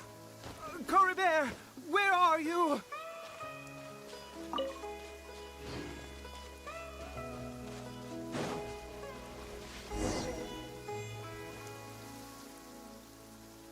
Curses! Forest rangers. Hey! Who are you?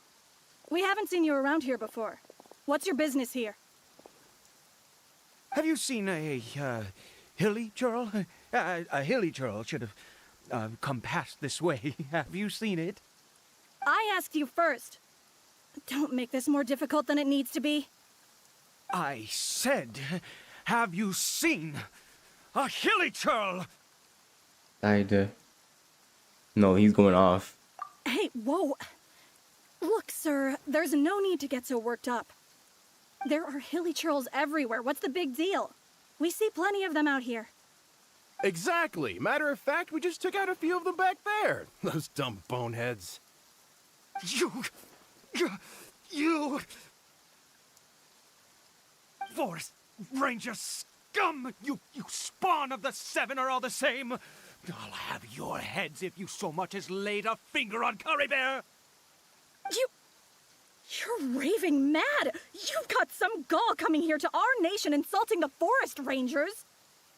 Curse you all, Forest Rangers! I think he's gonna just burst through and find him. Oh, never mind. Okay. I don't get it. Why make such a huge fuss over a few hilichurls? Makes no sense. He'd only just regained his mind. How could you do this to him? So tell me, Forest Rangers, did you really spare none of them? Did you really take out every last hilichurl you saw? Jeez, you're really not gonna let this go. Fine, you weirdo. If you must know, I happened to cross paths with a solitary hilichurl when I left the team to, use the toilet. I was frightened at first, but it didn't seem to have any interest in me at all. It was just bumbling along in that direction, so I left it alone. There's still hope. Yes! Wonderful! Wonderful! Let's go! We have to find him! Wait, you're leaving? Not even a thanks for the info, goodbye? Nope, goodbye.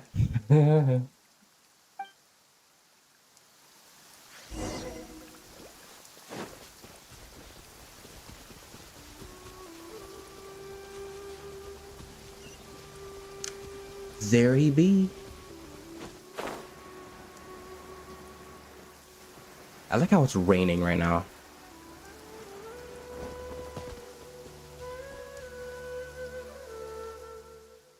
Aw.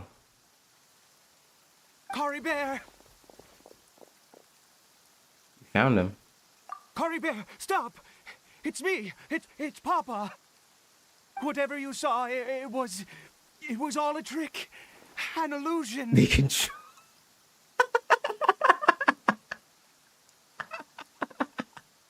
They can choke. Oh man. Oh man, I'm dead. And that's daily reset. I told you, we're in a fairy tale world now. Nothing here is real. Please, Caribert, come back. It's time to go back. Caribert? He's not responding. How could this happen? He regained his mind. He must be able to hear me. Surely. Maybe he's too depressed after seeing his face. Justice for the trolls. Truly. Come, Caribert. We have to go home now. Papa's here to take you home, all right? Something's not right with him. What has that strange power done with him?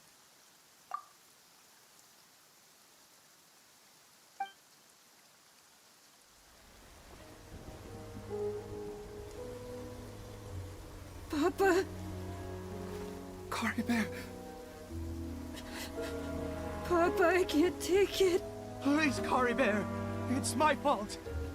I'm so sorry. If only I'd known. It's all too much. Papa?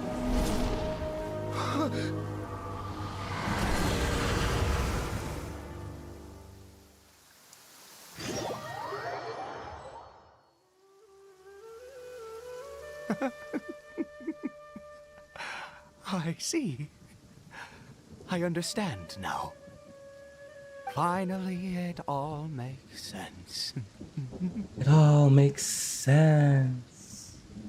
Yes. I have clarity. An epiphany.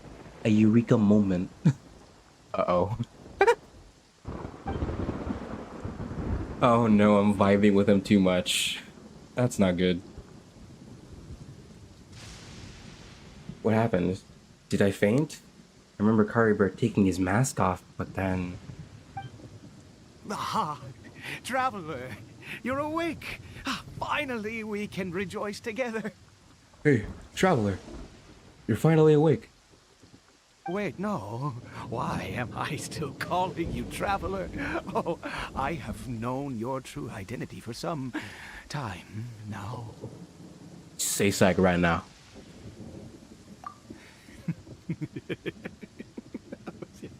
I suspected it was you. Oh, from the beginning. I had to talk to you to be sure. But I've never met you. Thanos. I don't even know who you are. Oh, of course you haven't. With your status, you can hardly be expected to know all of us. In any case, I've been using a fake name this entire time. Ida is the name of a servant I once had. My real name is Clotar. Clotar Alberich. It's him. The dad. That's him. Oh my gosh. I'm in shock. Truly. You saw it too, didn't you? Unmistakable, the power inside Caribert and the power of the one you call a sinner. It was one and the same. Yeah. I am positive now. It's the power of the abyss, isn't it? Oh, at long last, I have seen it with my own eyes. What happened to Caribert? What's going on? Let me see. Let me see. Am I green? Yeah, it says I'm green. What's going on? Because even Twitch is lagging. Jesus.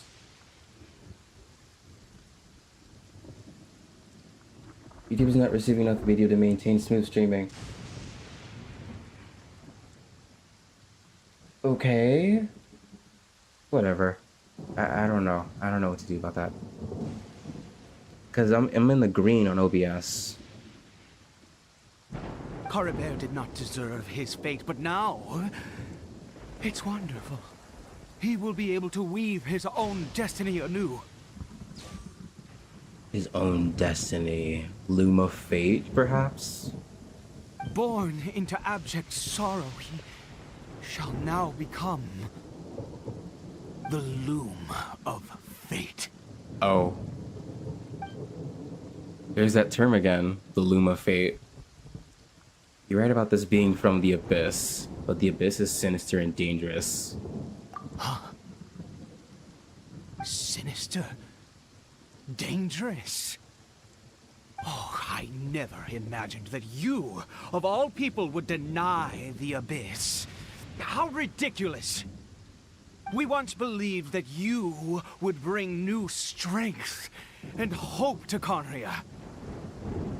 I don't know what happened, but I switched to Twitch. Yeah, it was buffering for a second, but it should be fine now. I guess that's the benefit of streaming to two places. It was buffering on both sides though, so I don't know. To us, you were the abyss. A wondrous mystery far beyond our imagination and comprehension. This little thunder outside, sheesh. And the one who controls the abyss can control everything. Is he talking about the twin? We yearned for that future. We looked to you to take us there. But what did you bring us instead? Oh, Princess of Conria.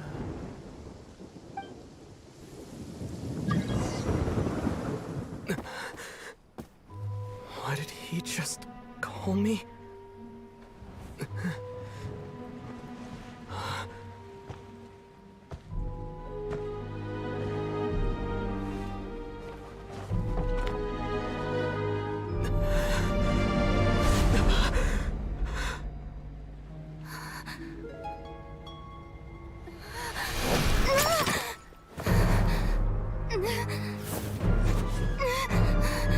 Traveler! Hey, Traveler! Traveler!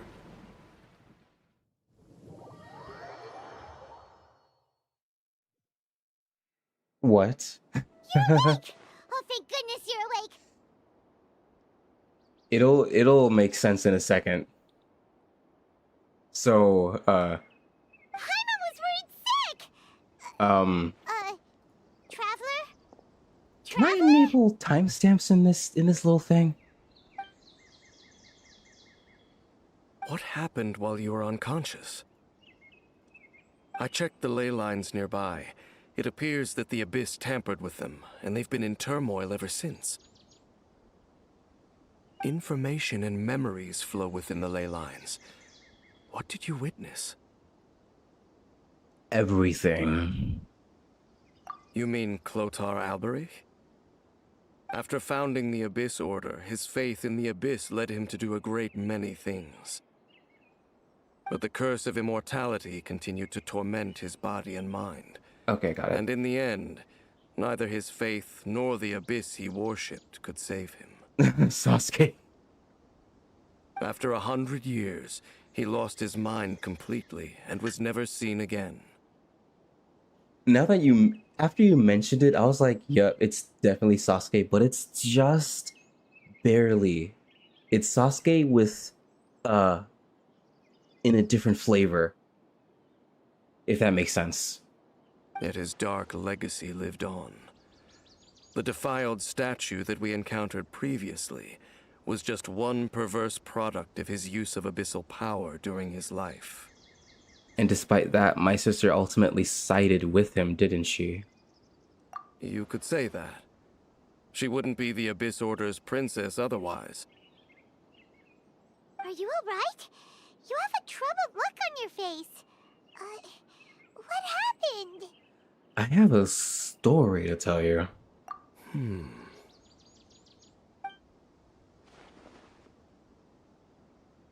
So you saw her memories from centuries ago, through your own eyes. It all but defies belief. Still, Yep. as I'd suspected, the notion of the Loom of Fate did indeed rear its head during that time. And it seems closely connected to Clotar Alberich's son, Caribert, and what happened to him. Apparently they might be mispronouncing Albrecht. Because some people like to... He said Albrecht, right? Because some people like to say Albrecht. Or I think I forgot how fans would say it. Albrecht. Yeah, Albrecht. Like it's a harder pronunciation. And yet your sister never breathed a word of this incident to me. I wonder, was that the moment that she decided to go down this path? So she's like, yeah, I also agree with him. And I don't think Dainsliff would agree with me, so I'm not going to talk to him about this.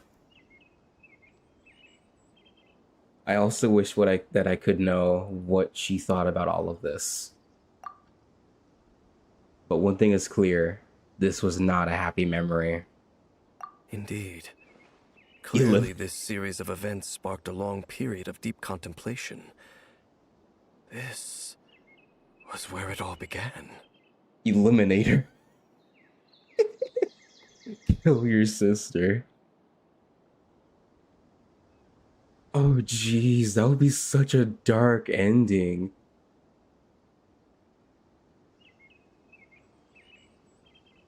Like, sheesh. I almost forgot. There's something I need to check. What is it? I need to know what lies buried in this field. Oh, yeah. The field? What does that have to do with anything? You mean here? Well, let's start digging and see.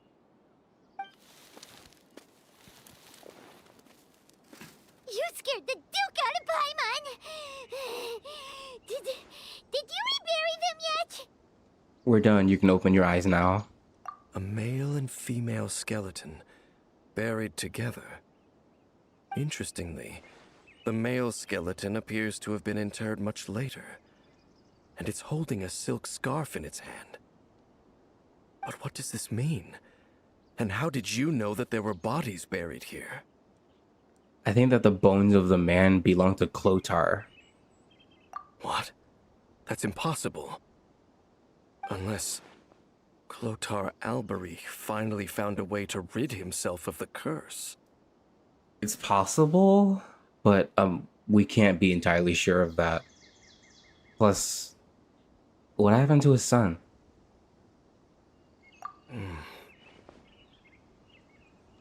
Only my fate. This all raises far too many questions. I need time to think, and to search my memories for some missing pieces. He's about to leave, isn't he? We should part ways here. Yup. Oh my god. Huh? You're just gonna leave? Why? You could come with us, you know? It's better that we split up for now. I think that he might have seen you. He? Sheesh, man. Who's he? You mean that voice I heard inside my head? Oh, the sinner. Yes. I have my suspicions as to his identity, but I need to confirm some other details before I can be sure. Just trust your instinct, man. If the time is right, I will tell you when we next meet. It'll be too late by then. But what do you mean that he saw the Traveler? How is that possible? It all happened hundreds of years in the past, this memory. I fear that while these things would limit anyone else, they are no obstacle to him. What? Why? What is he? A sinner. All right, let's leave it there. Get some rest. Goodbye. Sinner. There goes Dane. And just like that, it's back to being the two of us again, huh? Shadow. It's me. I need you to sin. Oh, Paimon, one more thing. What is it? I missed you. Huh? Oh, he's hugging her.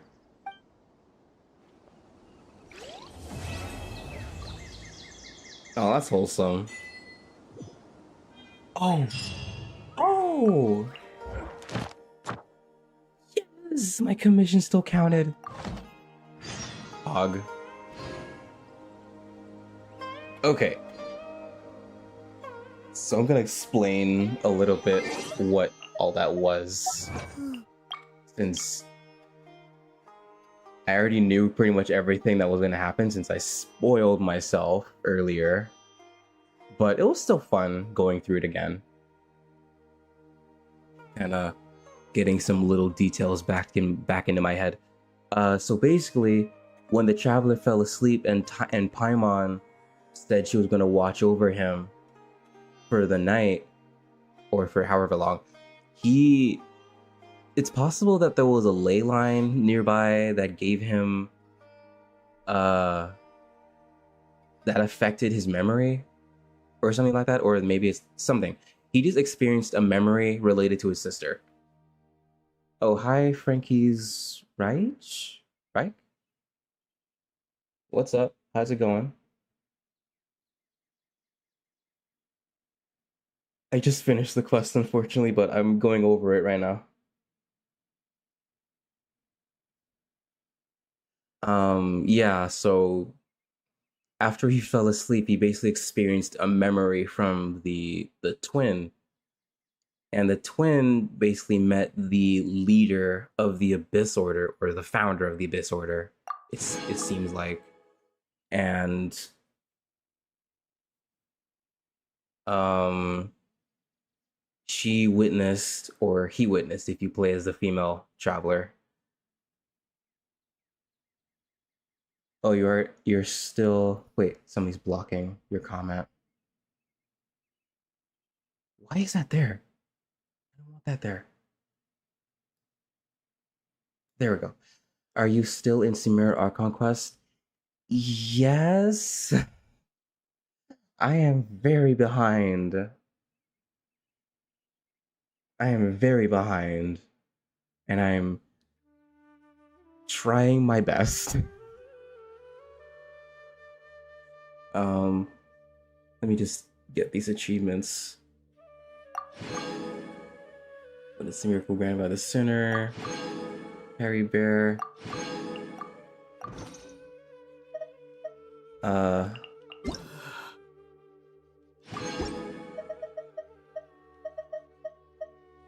What's it called? Sumeru. Oh. Interesting. Whatever. Where is it? Yeah. Wait, is it here? Black Serpent Knights. That's like 4. Yeah.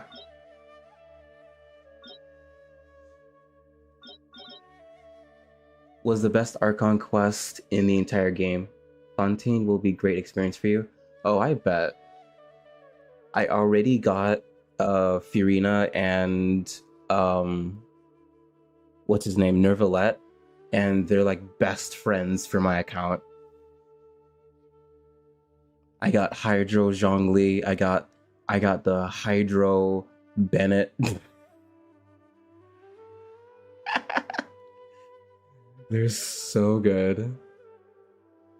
I was spoiled exactly one detail about Furina that I don't want to talk about, but other than that, I don't know anything about Fontaine, except for the first act with the trial against the twins and whatever. But yeah, I haven't finished that. Are you well prepared? Very good. They are the best characters in the game right now. Are you well prepared? I think I'm prepared. I'm just late is all. Like, I've been dealing with college until a couple months ago, so I couldn't stay on top of the game. But now I'm like recovering and slowly getting back into it. But yeah.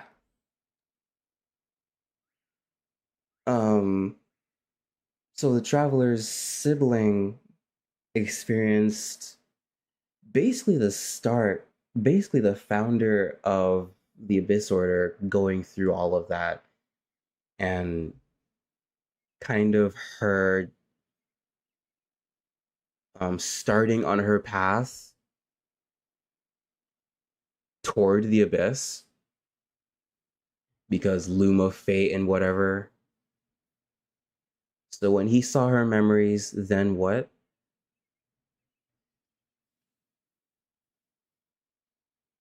Yeah, everything after the traveler falling asleep was in the sister's perspective, and the traveler was just experiencing that until the part where he realized until he saw her in the mirror, and he's like, and then he woke up.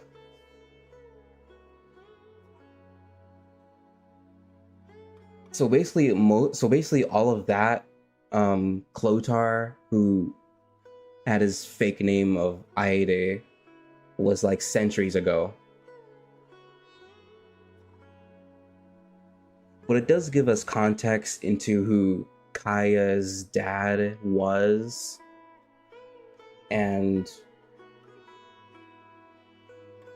some more clues about this Loom of Fate and this Sinner character, but we don't know much about them other than that. How have they been alive for so long? Who, the Traveler and Clotar? I mean, the Traveler's sister? I'm already done with everything, can just wait until 4.3. Good for you, it's good to be caught up. It feels so good to be caught up. The sister did the same traveling part as the other twin.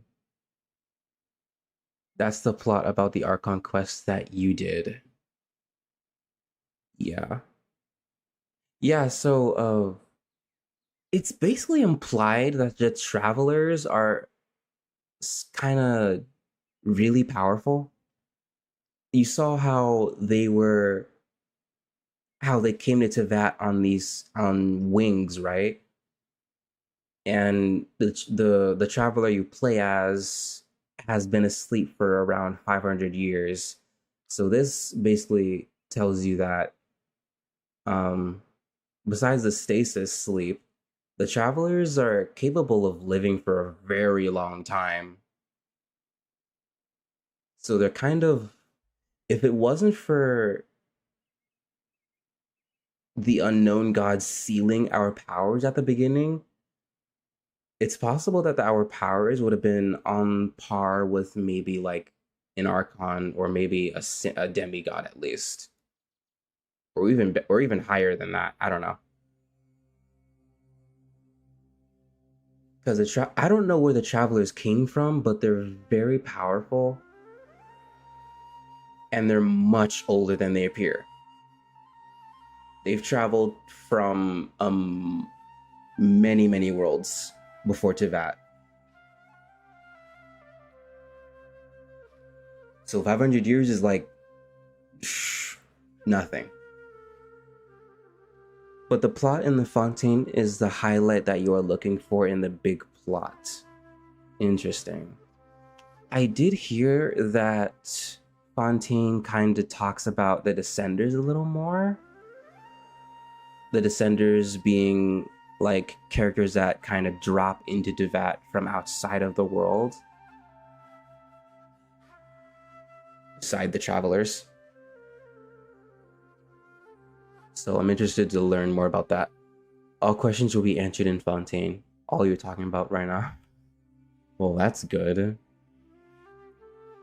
Oh, there's also the story quests that I haven't done. Let me show you real quick. I have... Okay, so I unlocked a new quest that basically enables Fontaine.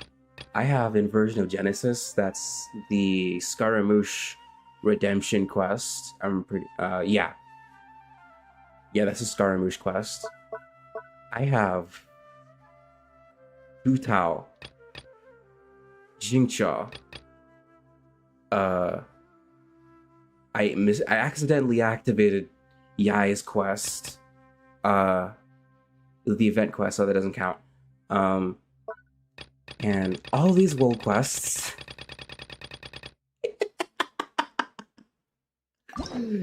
And all these story quests. And I have not touched a hangout event, but I know that hangout events are like kind of insignificant in comparison, but they like expand a bit on the characters that they're about.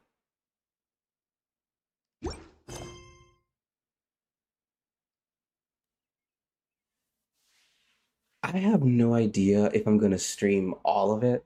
Whoa, what happened to my chat? Kind of like broke. It broke. What the heck? It deleted everything. Nightbot. Bad guys 0. Okay, I'm gonna fix that. I'm so sorry. That's Nightbot.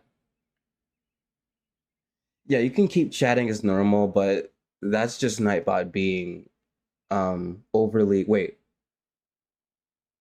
A bot? Wait, I'm confused. Was it you guys that was deleted, or was it an actual bot that was deleted? Because I can't see what was deleted. Okay, I'm on my browser now. Yeah, Nightbot went crazy. So on my end, I'm able to see what was deleted.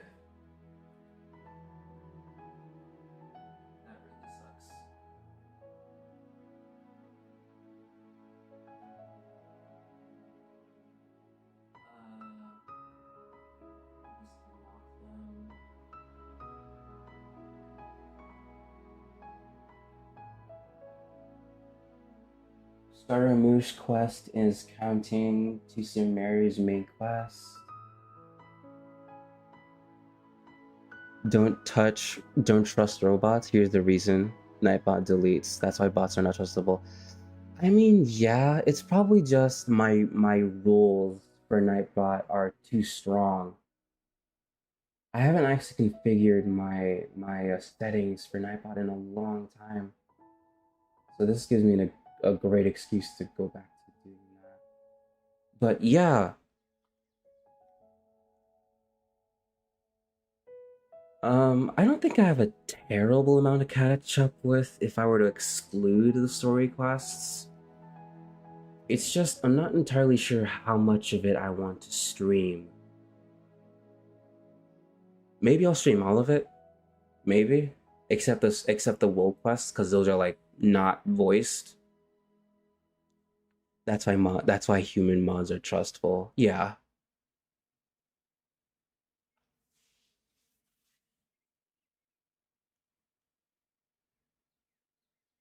Oh right, let me do my missions before I forget.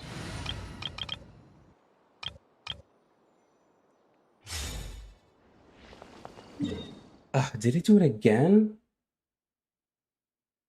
Let me just do it right now. Let me do it right now. This is annoying. It probably thinks you're spamming, but I'm gonna fix that. Like, I don't get spam in my chat, so I think I'll just delete that, I think I'll just delete that precaution for now, because it's not needed. Where do I go? Where do I go to do it? Spam protection? Okay. Excess, blacklist,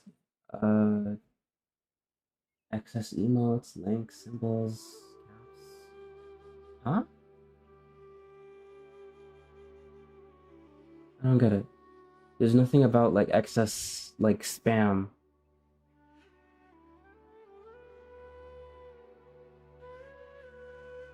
I'll just disable the caps one, because if anything, I can just look at the chat and delete it myself. Or a mod can do it. Links, I think is fine, because I can just wait, can I undelete a message? No, I can't. So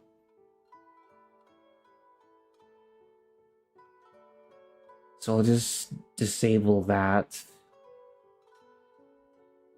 Yeah.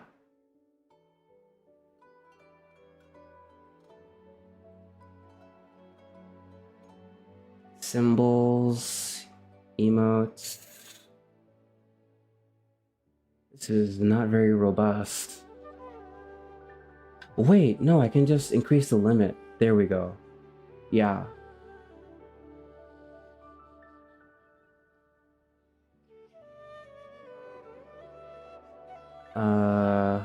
That'll stay disabled. Symbols.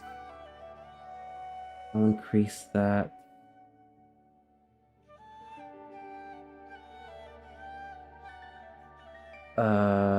Caps, I'll increase that by a lot. Yeah, so sorry about that.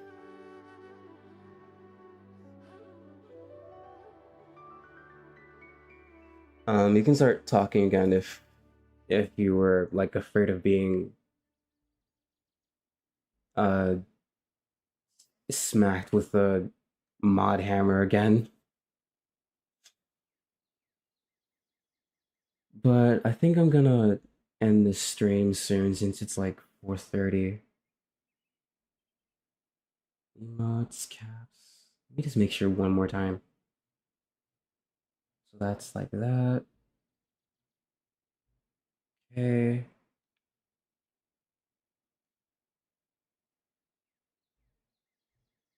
Yeah, I can look at this. I can look at this later. Okay. I'm going to wait.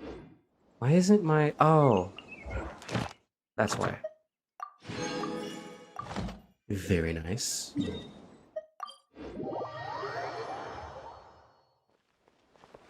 Hold on. Caribert Revive. Where is that? Okay, I'm safe. Ad Astra Abyssosk. Thank you for completing. Ad Astra. I want to make sure I'm not accidentally starting a quest again.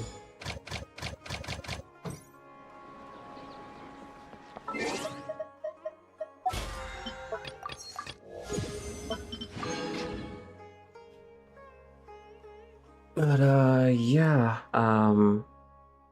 seems like Fontaine is going to go hard. Basically, gonna hit right to the bone, which I want. I want to learn all the deets. Don't mince words. Don't leave me hanging, like Dainsliv likes to do. What's it called? I should also look at stream elements. I'll open a tab on that. Yeah. I will open a tab on that. But anyway, don't leave me hanging. Just give me all the deets, like freaking Nahida versus the Doctor, the Tory did with the Descenders and everything. And we're all good. Thankfully, it seems like I've been avoiding most of the spoilers so far, so I'm not going to worry too much. And even then, it's still a fun, like, experience, like, just going through it myself again. But recently I've been just, oh, let me just not look at spoilers like I tend to do, like, habitually, just to have it hit me for the first time, I guess. So after the cutscene where Nervalet stops that primordial water, and you'll learn the context of that when it happens, I have no idea what happens after that. So that's as far as I know with Fontaine.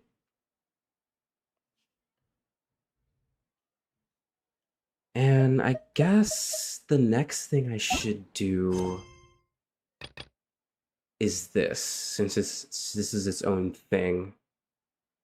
And I can't do it because, oh, I have to do Kazuha's quest. Okay, so I'll do Kazuha's quest next time, whenever. Oh, hey Cisco, how's it been? I don't know, I can't see your comment on my thing. Maybe I should reload it.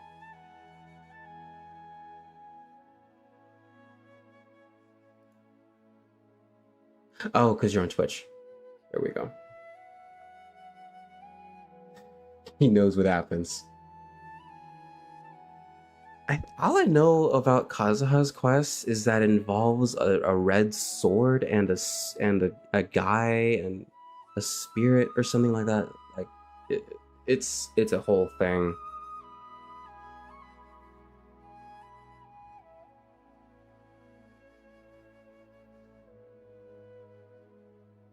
Actually,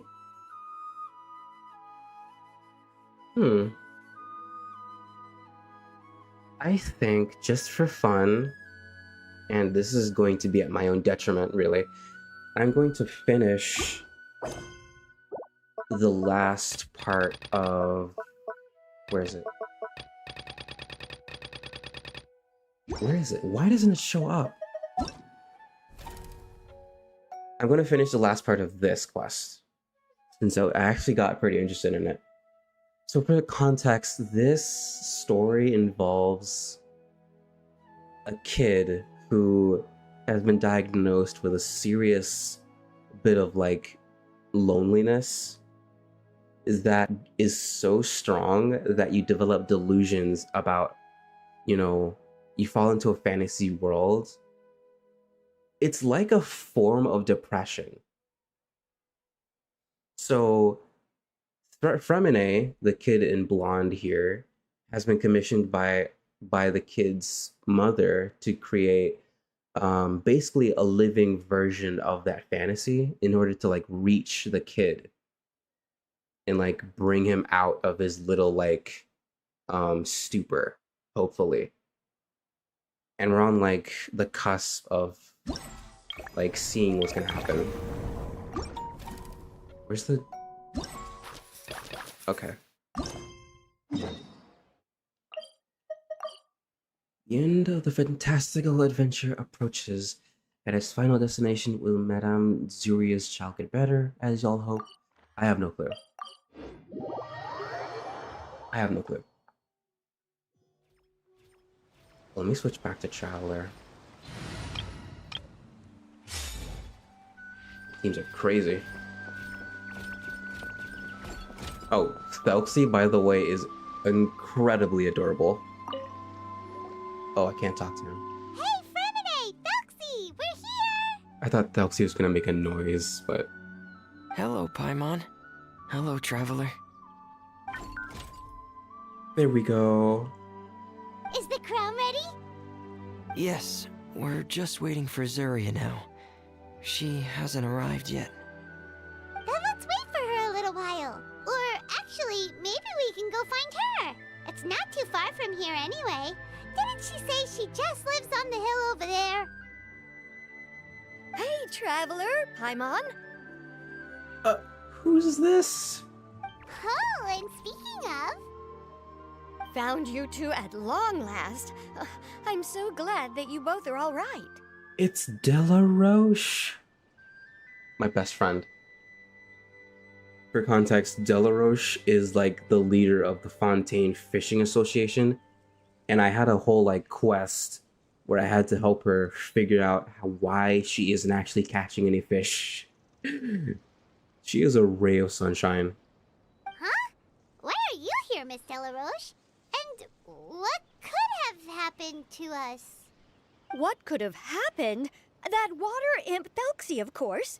After I gave you that commission the other day, I began to get worried and went asking about the boy that went missing. Oh, that? We've got it all figured out now. The boy you heard about was just Fremine. Even the missing fish was his fault. Don't worry, we'll help you get the fish back as soon as we're done with this job. Oh, sorry about that. I've been diving in the area recently.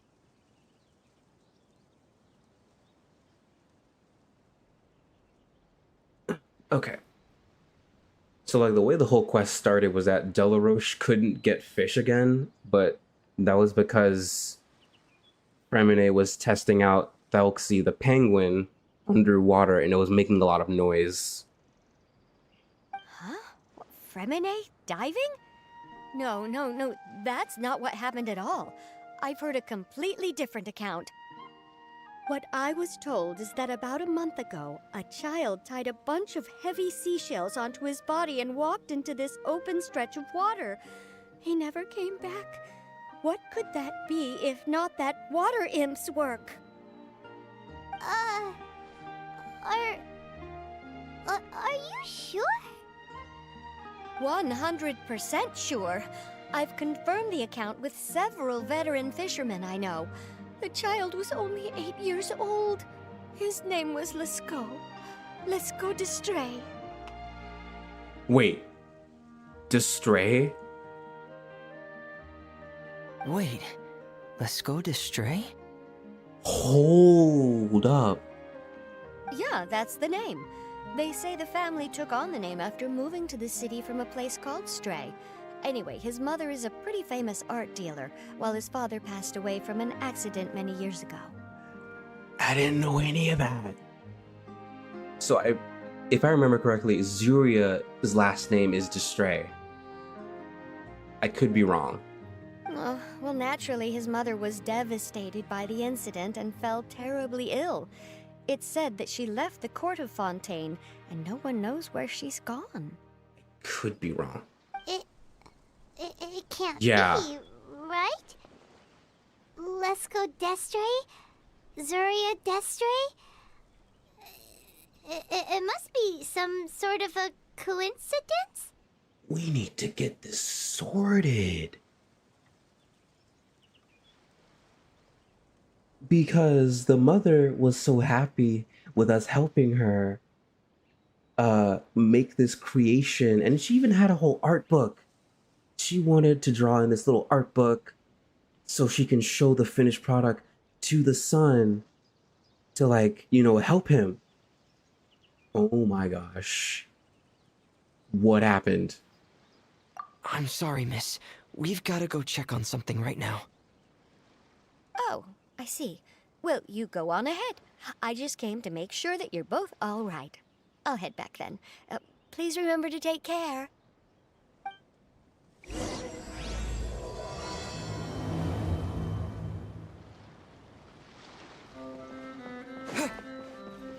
I would honestly be surprised if this turned out darker than I'm expecting it to be, because that doesn't often happen in this game, at least on the surface. But dang, what they're letting on here is interesting. Oh yeah, there was this actual child that just took off into the water and never came back. Just happened to be the son that we were trying to help, possibly, maybe.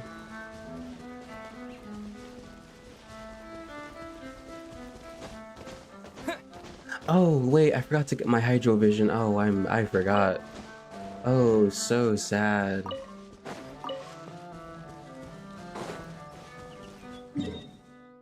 Ugh. I'll go get it. Yeah, I'll go get it. Germinate!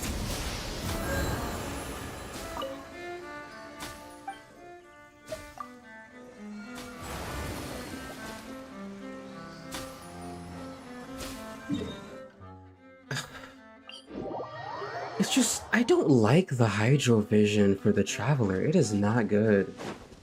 Where was I? Oh, the rain activated it. Where's the next one? The right spot?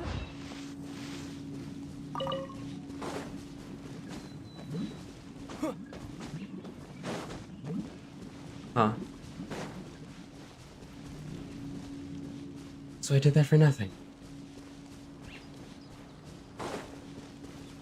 Wait. Oh, there it is.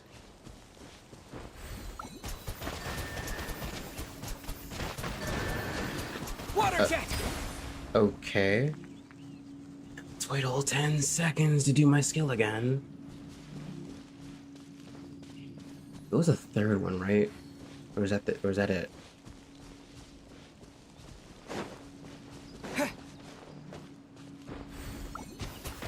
So was it bottom up?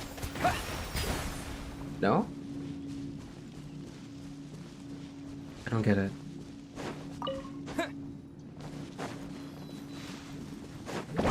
Oh.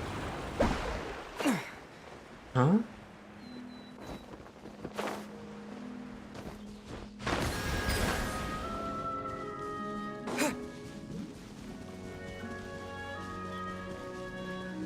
They're all activated.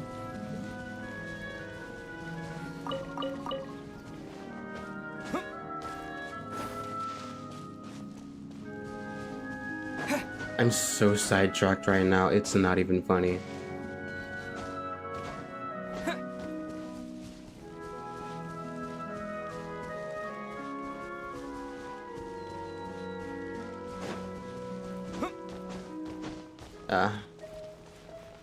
It's close by. I'll figure it out later. Excuse us. Is anyone here? Is this Madame Destray's place? Who are you? I have a patient here who needs quiet bed rest. Please leave us be unless you have anything urgent to report. Who is the patient? This is the residence of Zuria Destri, and I'm Jala Khan, her family doctor. What did you mean by your question just now? Who else could be my patient? Answer the question. Your patient should be Zuria's son, right? She told us herself that her son had contracted loneliness syndrome. If my previous theory before the stream started is correct, I'm gonna lose my mind. No, you're right. Okay. Young Master Lescaut did have that illness once upon a time, but he's... Okay, I'm wrong. Well, the young master's no longer with us. And now the Madame has come down with the same illness. Are you her friends by any chance? I'm not wrong. Never mind.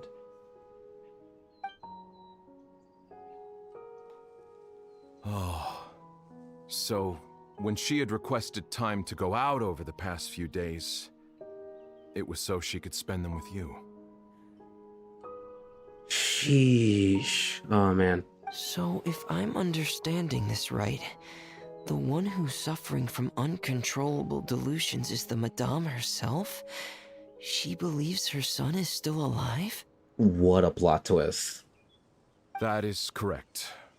When the young master disappeared, she was organizing an art exhibit that she had specifically prepared for him. But since she had to leave the house, she was unable to see her son one last time. That might have been the trigger for her regret. Or perhaps the family's fall into loneliness and grief was inevitable as soon as the old master passed away. First the son, and then the mother. But how could that be? She really looked like she had a handle on everything. Her smile was so lovely, and she even told us to stay optimistic. But you're saying she... I had one speck of suspicion against her. She seems so uncharacteristically happy at one point when we were helping her. I was like, she seems pretty optimistic about, her son's situation, even though we're like helping her, we're doing the art book, we're doing this fantasy adventure, putting this together. Why is she so happy? Those actions are proof that she can no longer differentiate between fantasy and reality. That's crazy. Then, all the other things that she told us about her son, were those fake too? No, those were all real.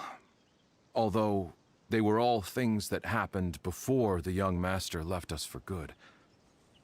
Madame's time has just never moved forward since his passing. I see. So after her son left, she created a fantasy world where her son was still with her. She was looking for a way to cure his illness when she ran into us. 1 second. Let me edit my title. What is this quest called again? Something about Thelxie.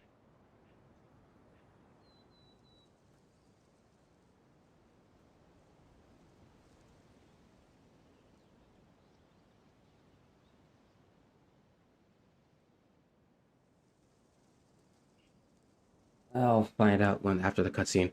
So how is Yuria now? She has been in a good mood the past few days, even humming a song when she returned from her stroll. She even began discussing with me the idea of using deliberate guidance to ease the illness. It was all going well, until last night. It's the humming. That's what tipped me off. In the last cutscene before, in the second part of the quest, she was humming toward the house. And I was like, that's the second time she started doing that. Huh. She spent a whole night staring at the shell the young master left behind, and the words that he had inscribed onto it. Then she broke down once more. I prescribed some sedatives, and she's currently resting. Dang.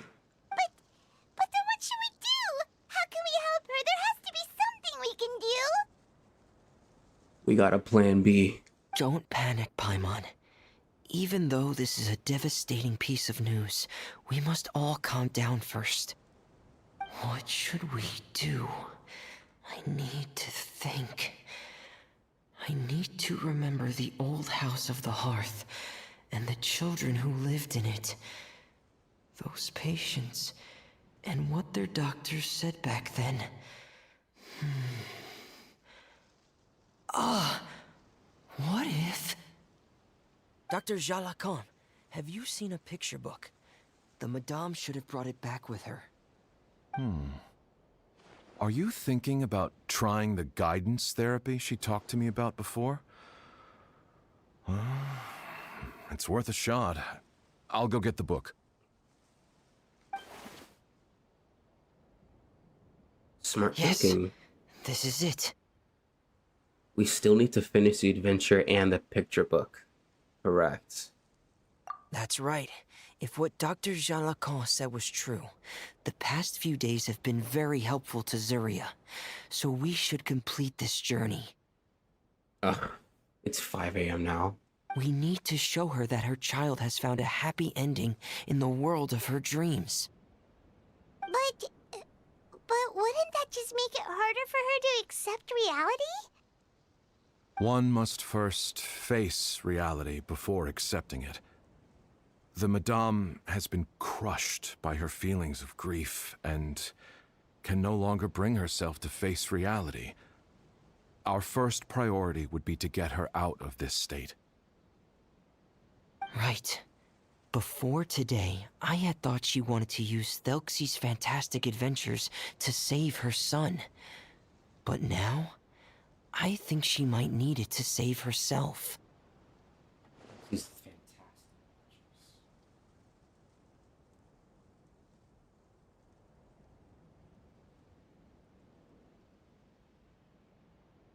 Sorry.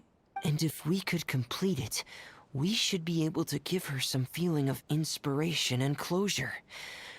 Maybe those feelings would be enough to give her some courage to face reality again. We'll have to give it a try. There's no time to waste. Let's set off right away.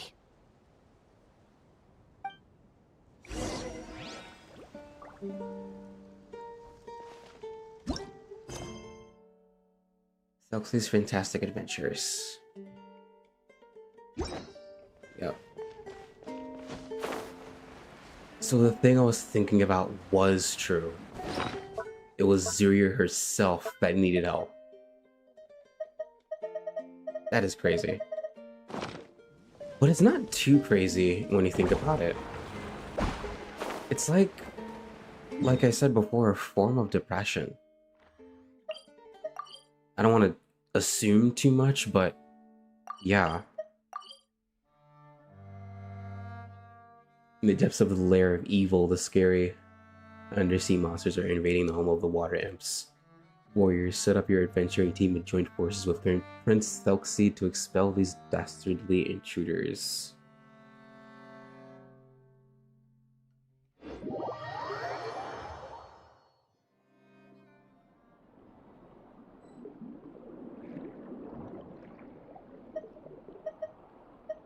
Huh? Oh. Evil never sleeps, and has secretly smuggled away the crown that rightfully belongs to Prince Thelxie.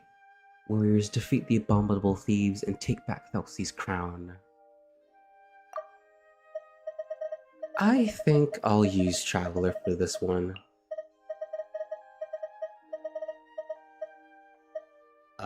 I don't know who else to use.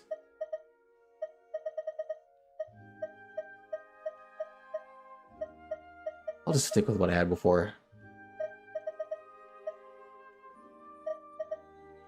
Where's Sucrose?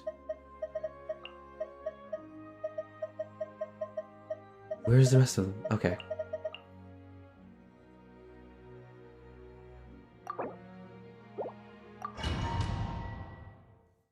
Because it wasn't too hard the first time. We're here again. This is the final part of Thelxie's journey, but the most important person is missing. Aw, Thelxie. Everyone, please don't be so down and gloomy. Remember what she told us? If we were to feel troubled, the patient would become anxious as well.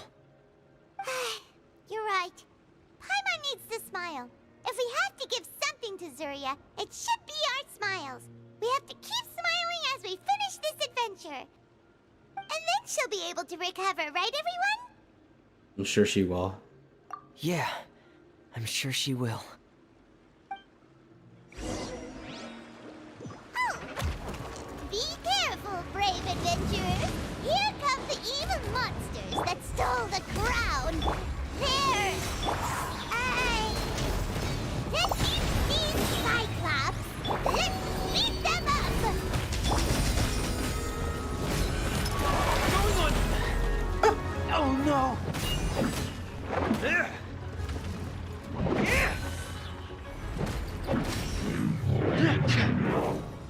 Watch out, everyone! They're coming at us again! There's no need to fear! Prince Thelxie looks stronger than ever today! He must be going all out!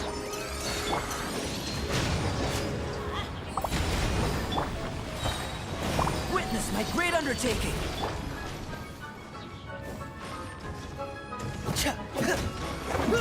Frost is coming! Burst forth! Dead reckoning! Getting gear!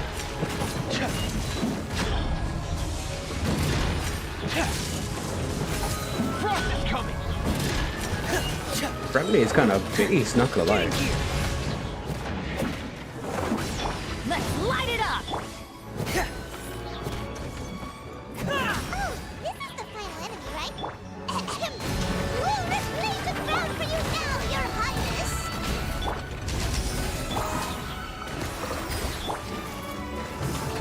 Burst forth! Going under! Frost is coming! Hair! Getting gear! Frost is coming! Getting gear! Everybody stand back! Get out of here! Stand clear. Enhanced animal module. Wipe out! Witness my great undertaking! Dead reckoning! Frost is coming! Getting gear! Hair! Getting gear! I almost forgot to use Thelxie.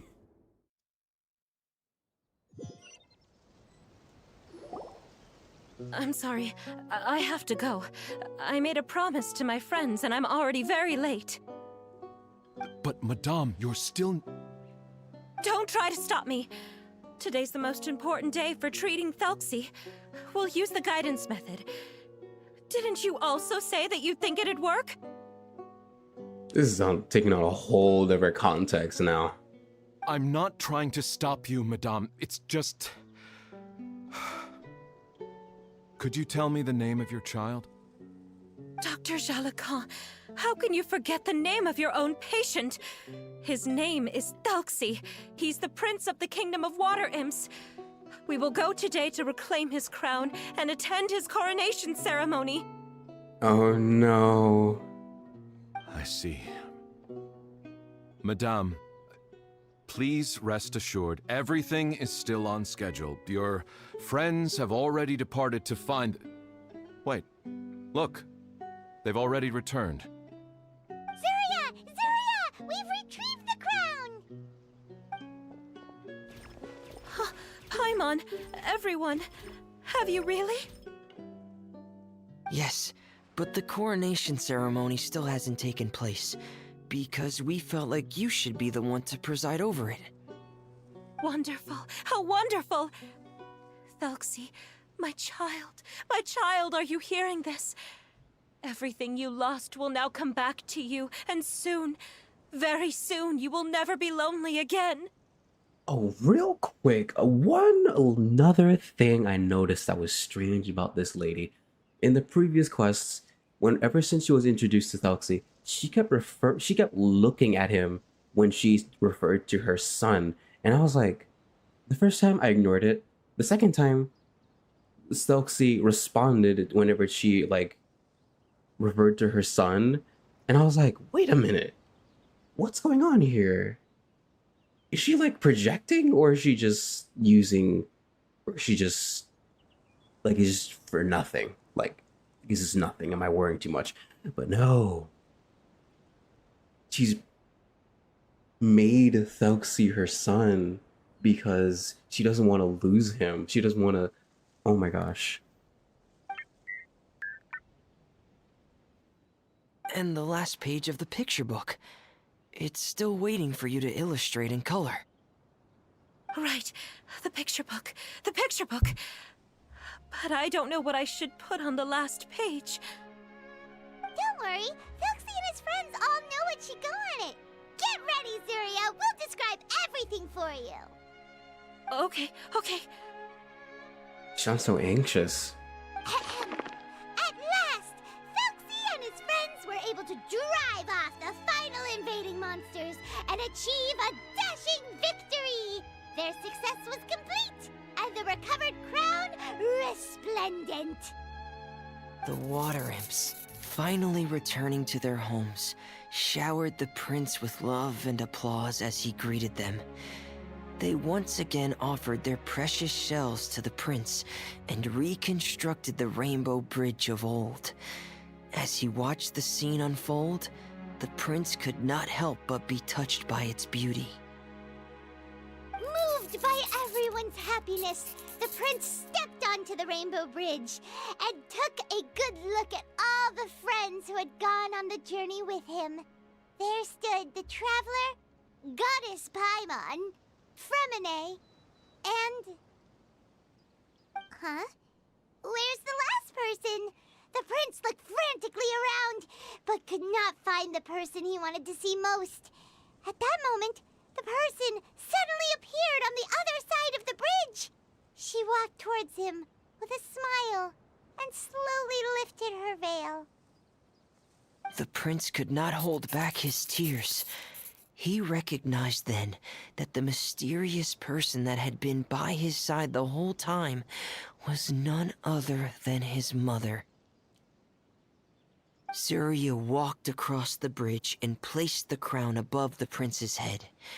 She smiled down upon him as she said, "My prince, my king, you shall never, ever need to feel lonely again." That's the end of the story, Zuria. Thank you. Thank you all.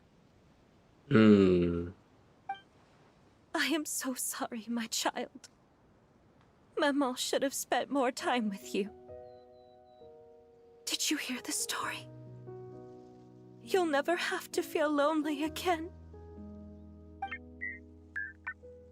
Why do I feel like she's about to break down? Aww. Maman loves you too. Oh my gosh. What's happening? Is Zuria talking to Thelxie? What's he saying, bro? Quick, put on my diving helmet. There's a transcription module in it that's compatible with Thelxie's output signals. You should be able to use it to understand what Thelxie's saying.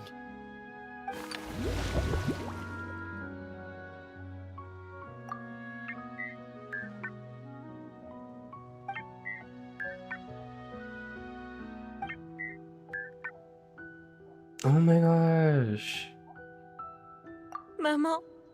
Maman loves you too. But I love you more, Maman. Hold up. What? Did you see something? Maman, I'm getting a little sleepy. If it's time for bed, can you hum a lullaby to me again? Of course, my dearest child. As long as you want to hear it. Mama will always hum for you.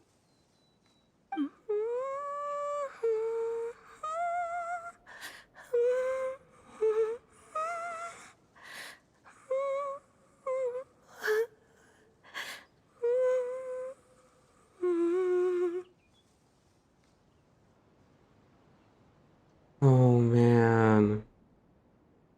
Thank you, Mammon. Your lullaby has always been my favorite. Now that I've heard it, I can return to my dream and to the kingdom of water imps in peace. My poor darling. Please don't forget. I will always love you.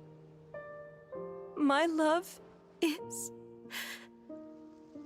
greater than the entire distance between here and the kingdom of water imps. I won't forget, Mammon. And so is my love for you. Greater than the entire distance between here and the kingdom of water imps. Good night, Mammon.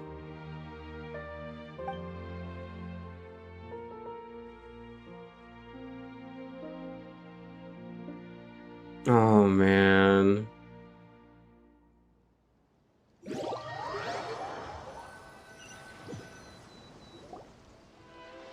So does that mean she was finally able to let go?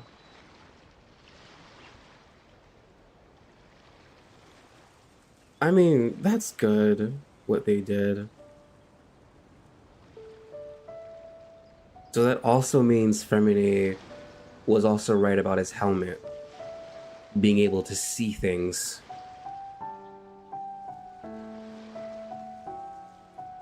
But I didn't know it was me meant it literally. Traveler, Paimon, you're here. Fremine, why did you call us in such a hurry? Did you hear something from Zuria? Oh, if it's not good news, Paimon doesn't want to hear it. Don't worry, it's definitely great news. The Madame came here for a visit just now with her doctor. Color has returned to her cheeks, and she sounded full of energy as well. She said she'd like to return to the court to continue hosting the art exhibit, but this time, she'll work with her doctor to exhibit some picture books related to the illness. Of course, Thelxie's fantastic adventures and the guidance therapy will be included in the exhibit as well. She'd like to use her experience to help others. Oh. That's wonderful! So it wasn't bad news after all. Mm-hmm. Here, please take this picture book with you. The Madame wanted you to have it. If, at some point in the future, you were to run into someone with similar troubles, she hopes the book would be of use to you. But this is her son's story, right? Is it really okay to give the book to us? No, it's okay. Don't worry, it's just a copy. She still has the original. It's extremely important to her. Alright, then there's no problem. It feels good knowing we've contributed to something important. Paimon definitely didn't expect the fantasy adventure to be so useful. Paimon was a little worried about how everything would turn out. After all, fantasy is just fantasy. Paimon, do you know what the Madame said? She said that at the moment when she placed the crown on Thelxie's head, she felt like she really saw something beautiful. Her child had returned, and he told her that he loved her. She also said that was when she was finally able to bid farewell to her son. She felt like at that moment, she was healed by some mystical power, and she was filled with courage from head to toe. Oh, really? But could that just be another part of her fantasy? Perhaps.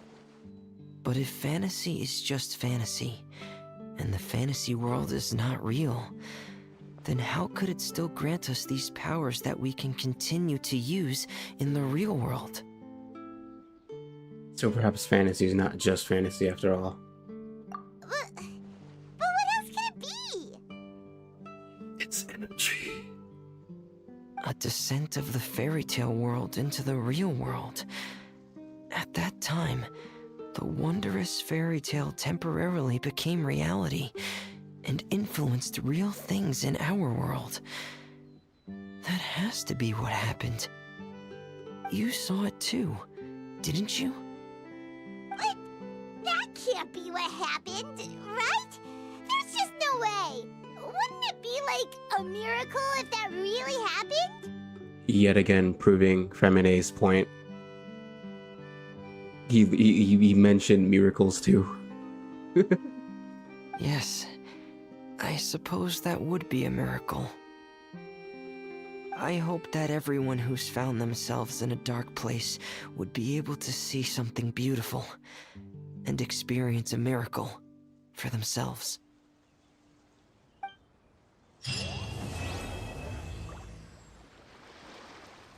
I'ma be real, that kind of hit home for me.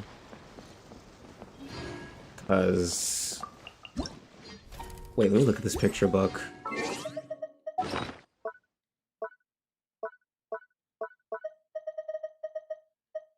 Oh, I can look at it. A children's fantasy book containing only 3 pages. Tells the story of a prince who overcame loneliness. You reach for anyone in a tough spot and it's small print on the back cover. Then it goes through the story. Yup. It's a nice keeper. Ugh, don't look at my currency amount. Don't look at it. But the reason I said it hit home was because I also fell into a bit of depression for about a year and a half. That's what it felt like anyway. Back when something really stressful happened to me and my family. And it seemed to have hit me in a particularly unique way. And when it happened, I started hearing all these voices in my head. And I was so exhausted that I listened to them. Eventually falling into a bit of a crevice, so to speak. I fell into a fantasy when in reality I looked like I was just being aimless and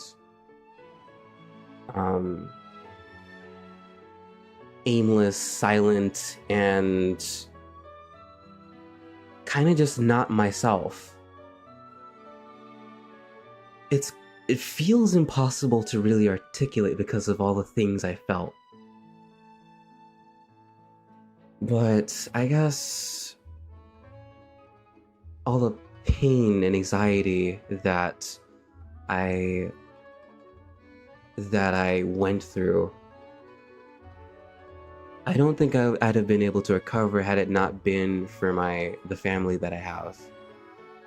Because the way that I reached out to them, they were able to sort of slowly come to realize that something was wrong with me, and we had a whole plan to deal with it. And that involved helping me realize that what I was going through, the things that I believed were the things that I was believing, what's it called?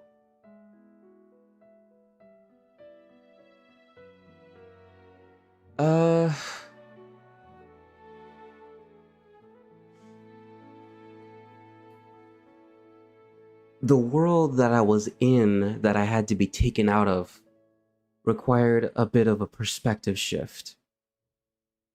And a bit of tough love, to be honest. Straight up just realizing that, no, she's not real, the voice. And fighting it.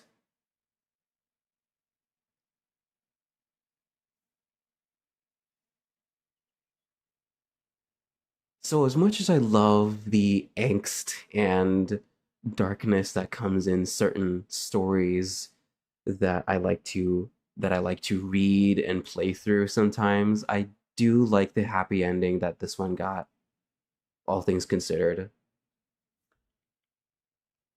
Because it's the message that really counts. So yeah.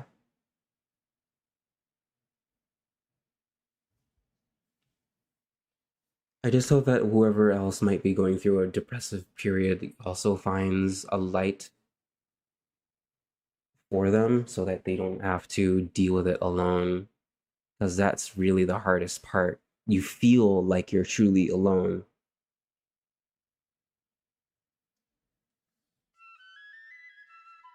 But it takes a bit of grit and someone else to help you realize that no, you're not alone. It's okay to, you need to keep living.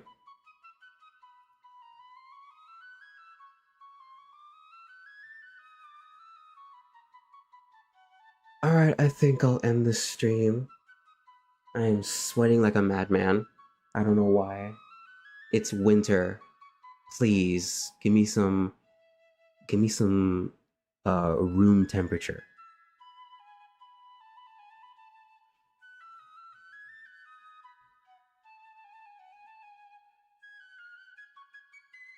My dog's sleeping on my bed right now.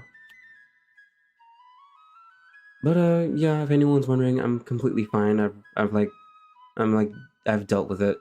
I'm better now, but I just wanted to like go into a bit of that with you guys. But yeah, I think it's time to go to bed. So I'll see you guys later.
So sorry. I don't know if anyone's still here, but I was thinking about it for a little bit, but I felt like it was worth mentioning that at one point during my depression, it feels important to mention that I almost felt driven enough to run away from home and attempt starting a new life. That's how bad it was for me. It took an incredible amount of grit and self-awareness to realize that it's not worth it. Um, I'm not gonna go into. No, I should. It's similar to. It's similar to suicide in that regard to me. which is why I feel it's so important. Because because it's like I attempted to leave my life. But along with that self-awareness and stuff, I realized that the life that I was about to leave behind is not it's not worth it. It's going to be okay, you know? I just wanted to say that. Alright, actually going to go to sleep.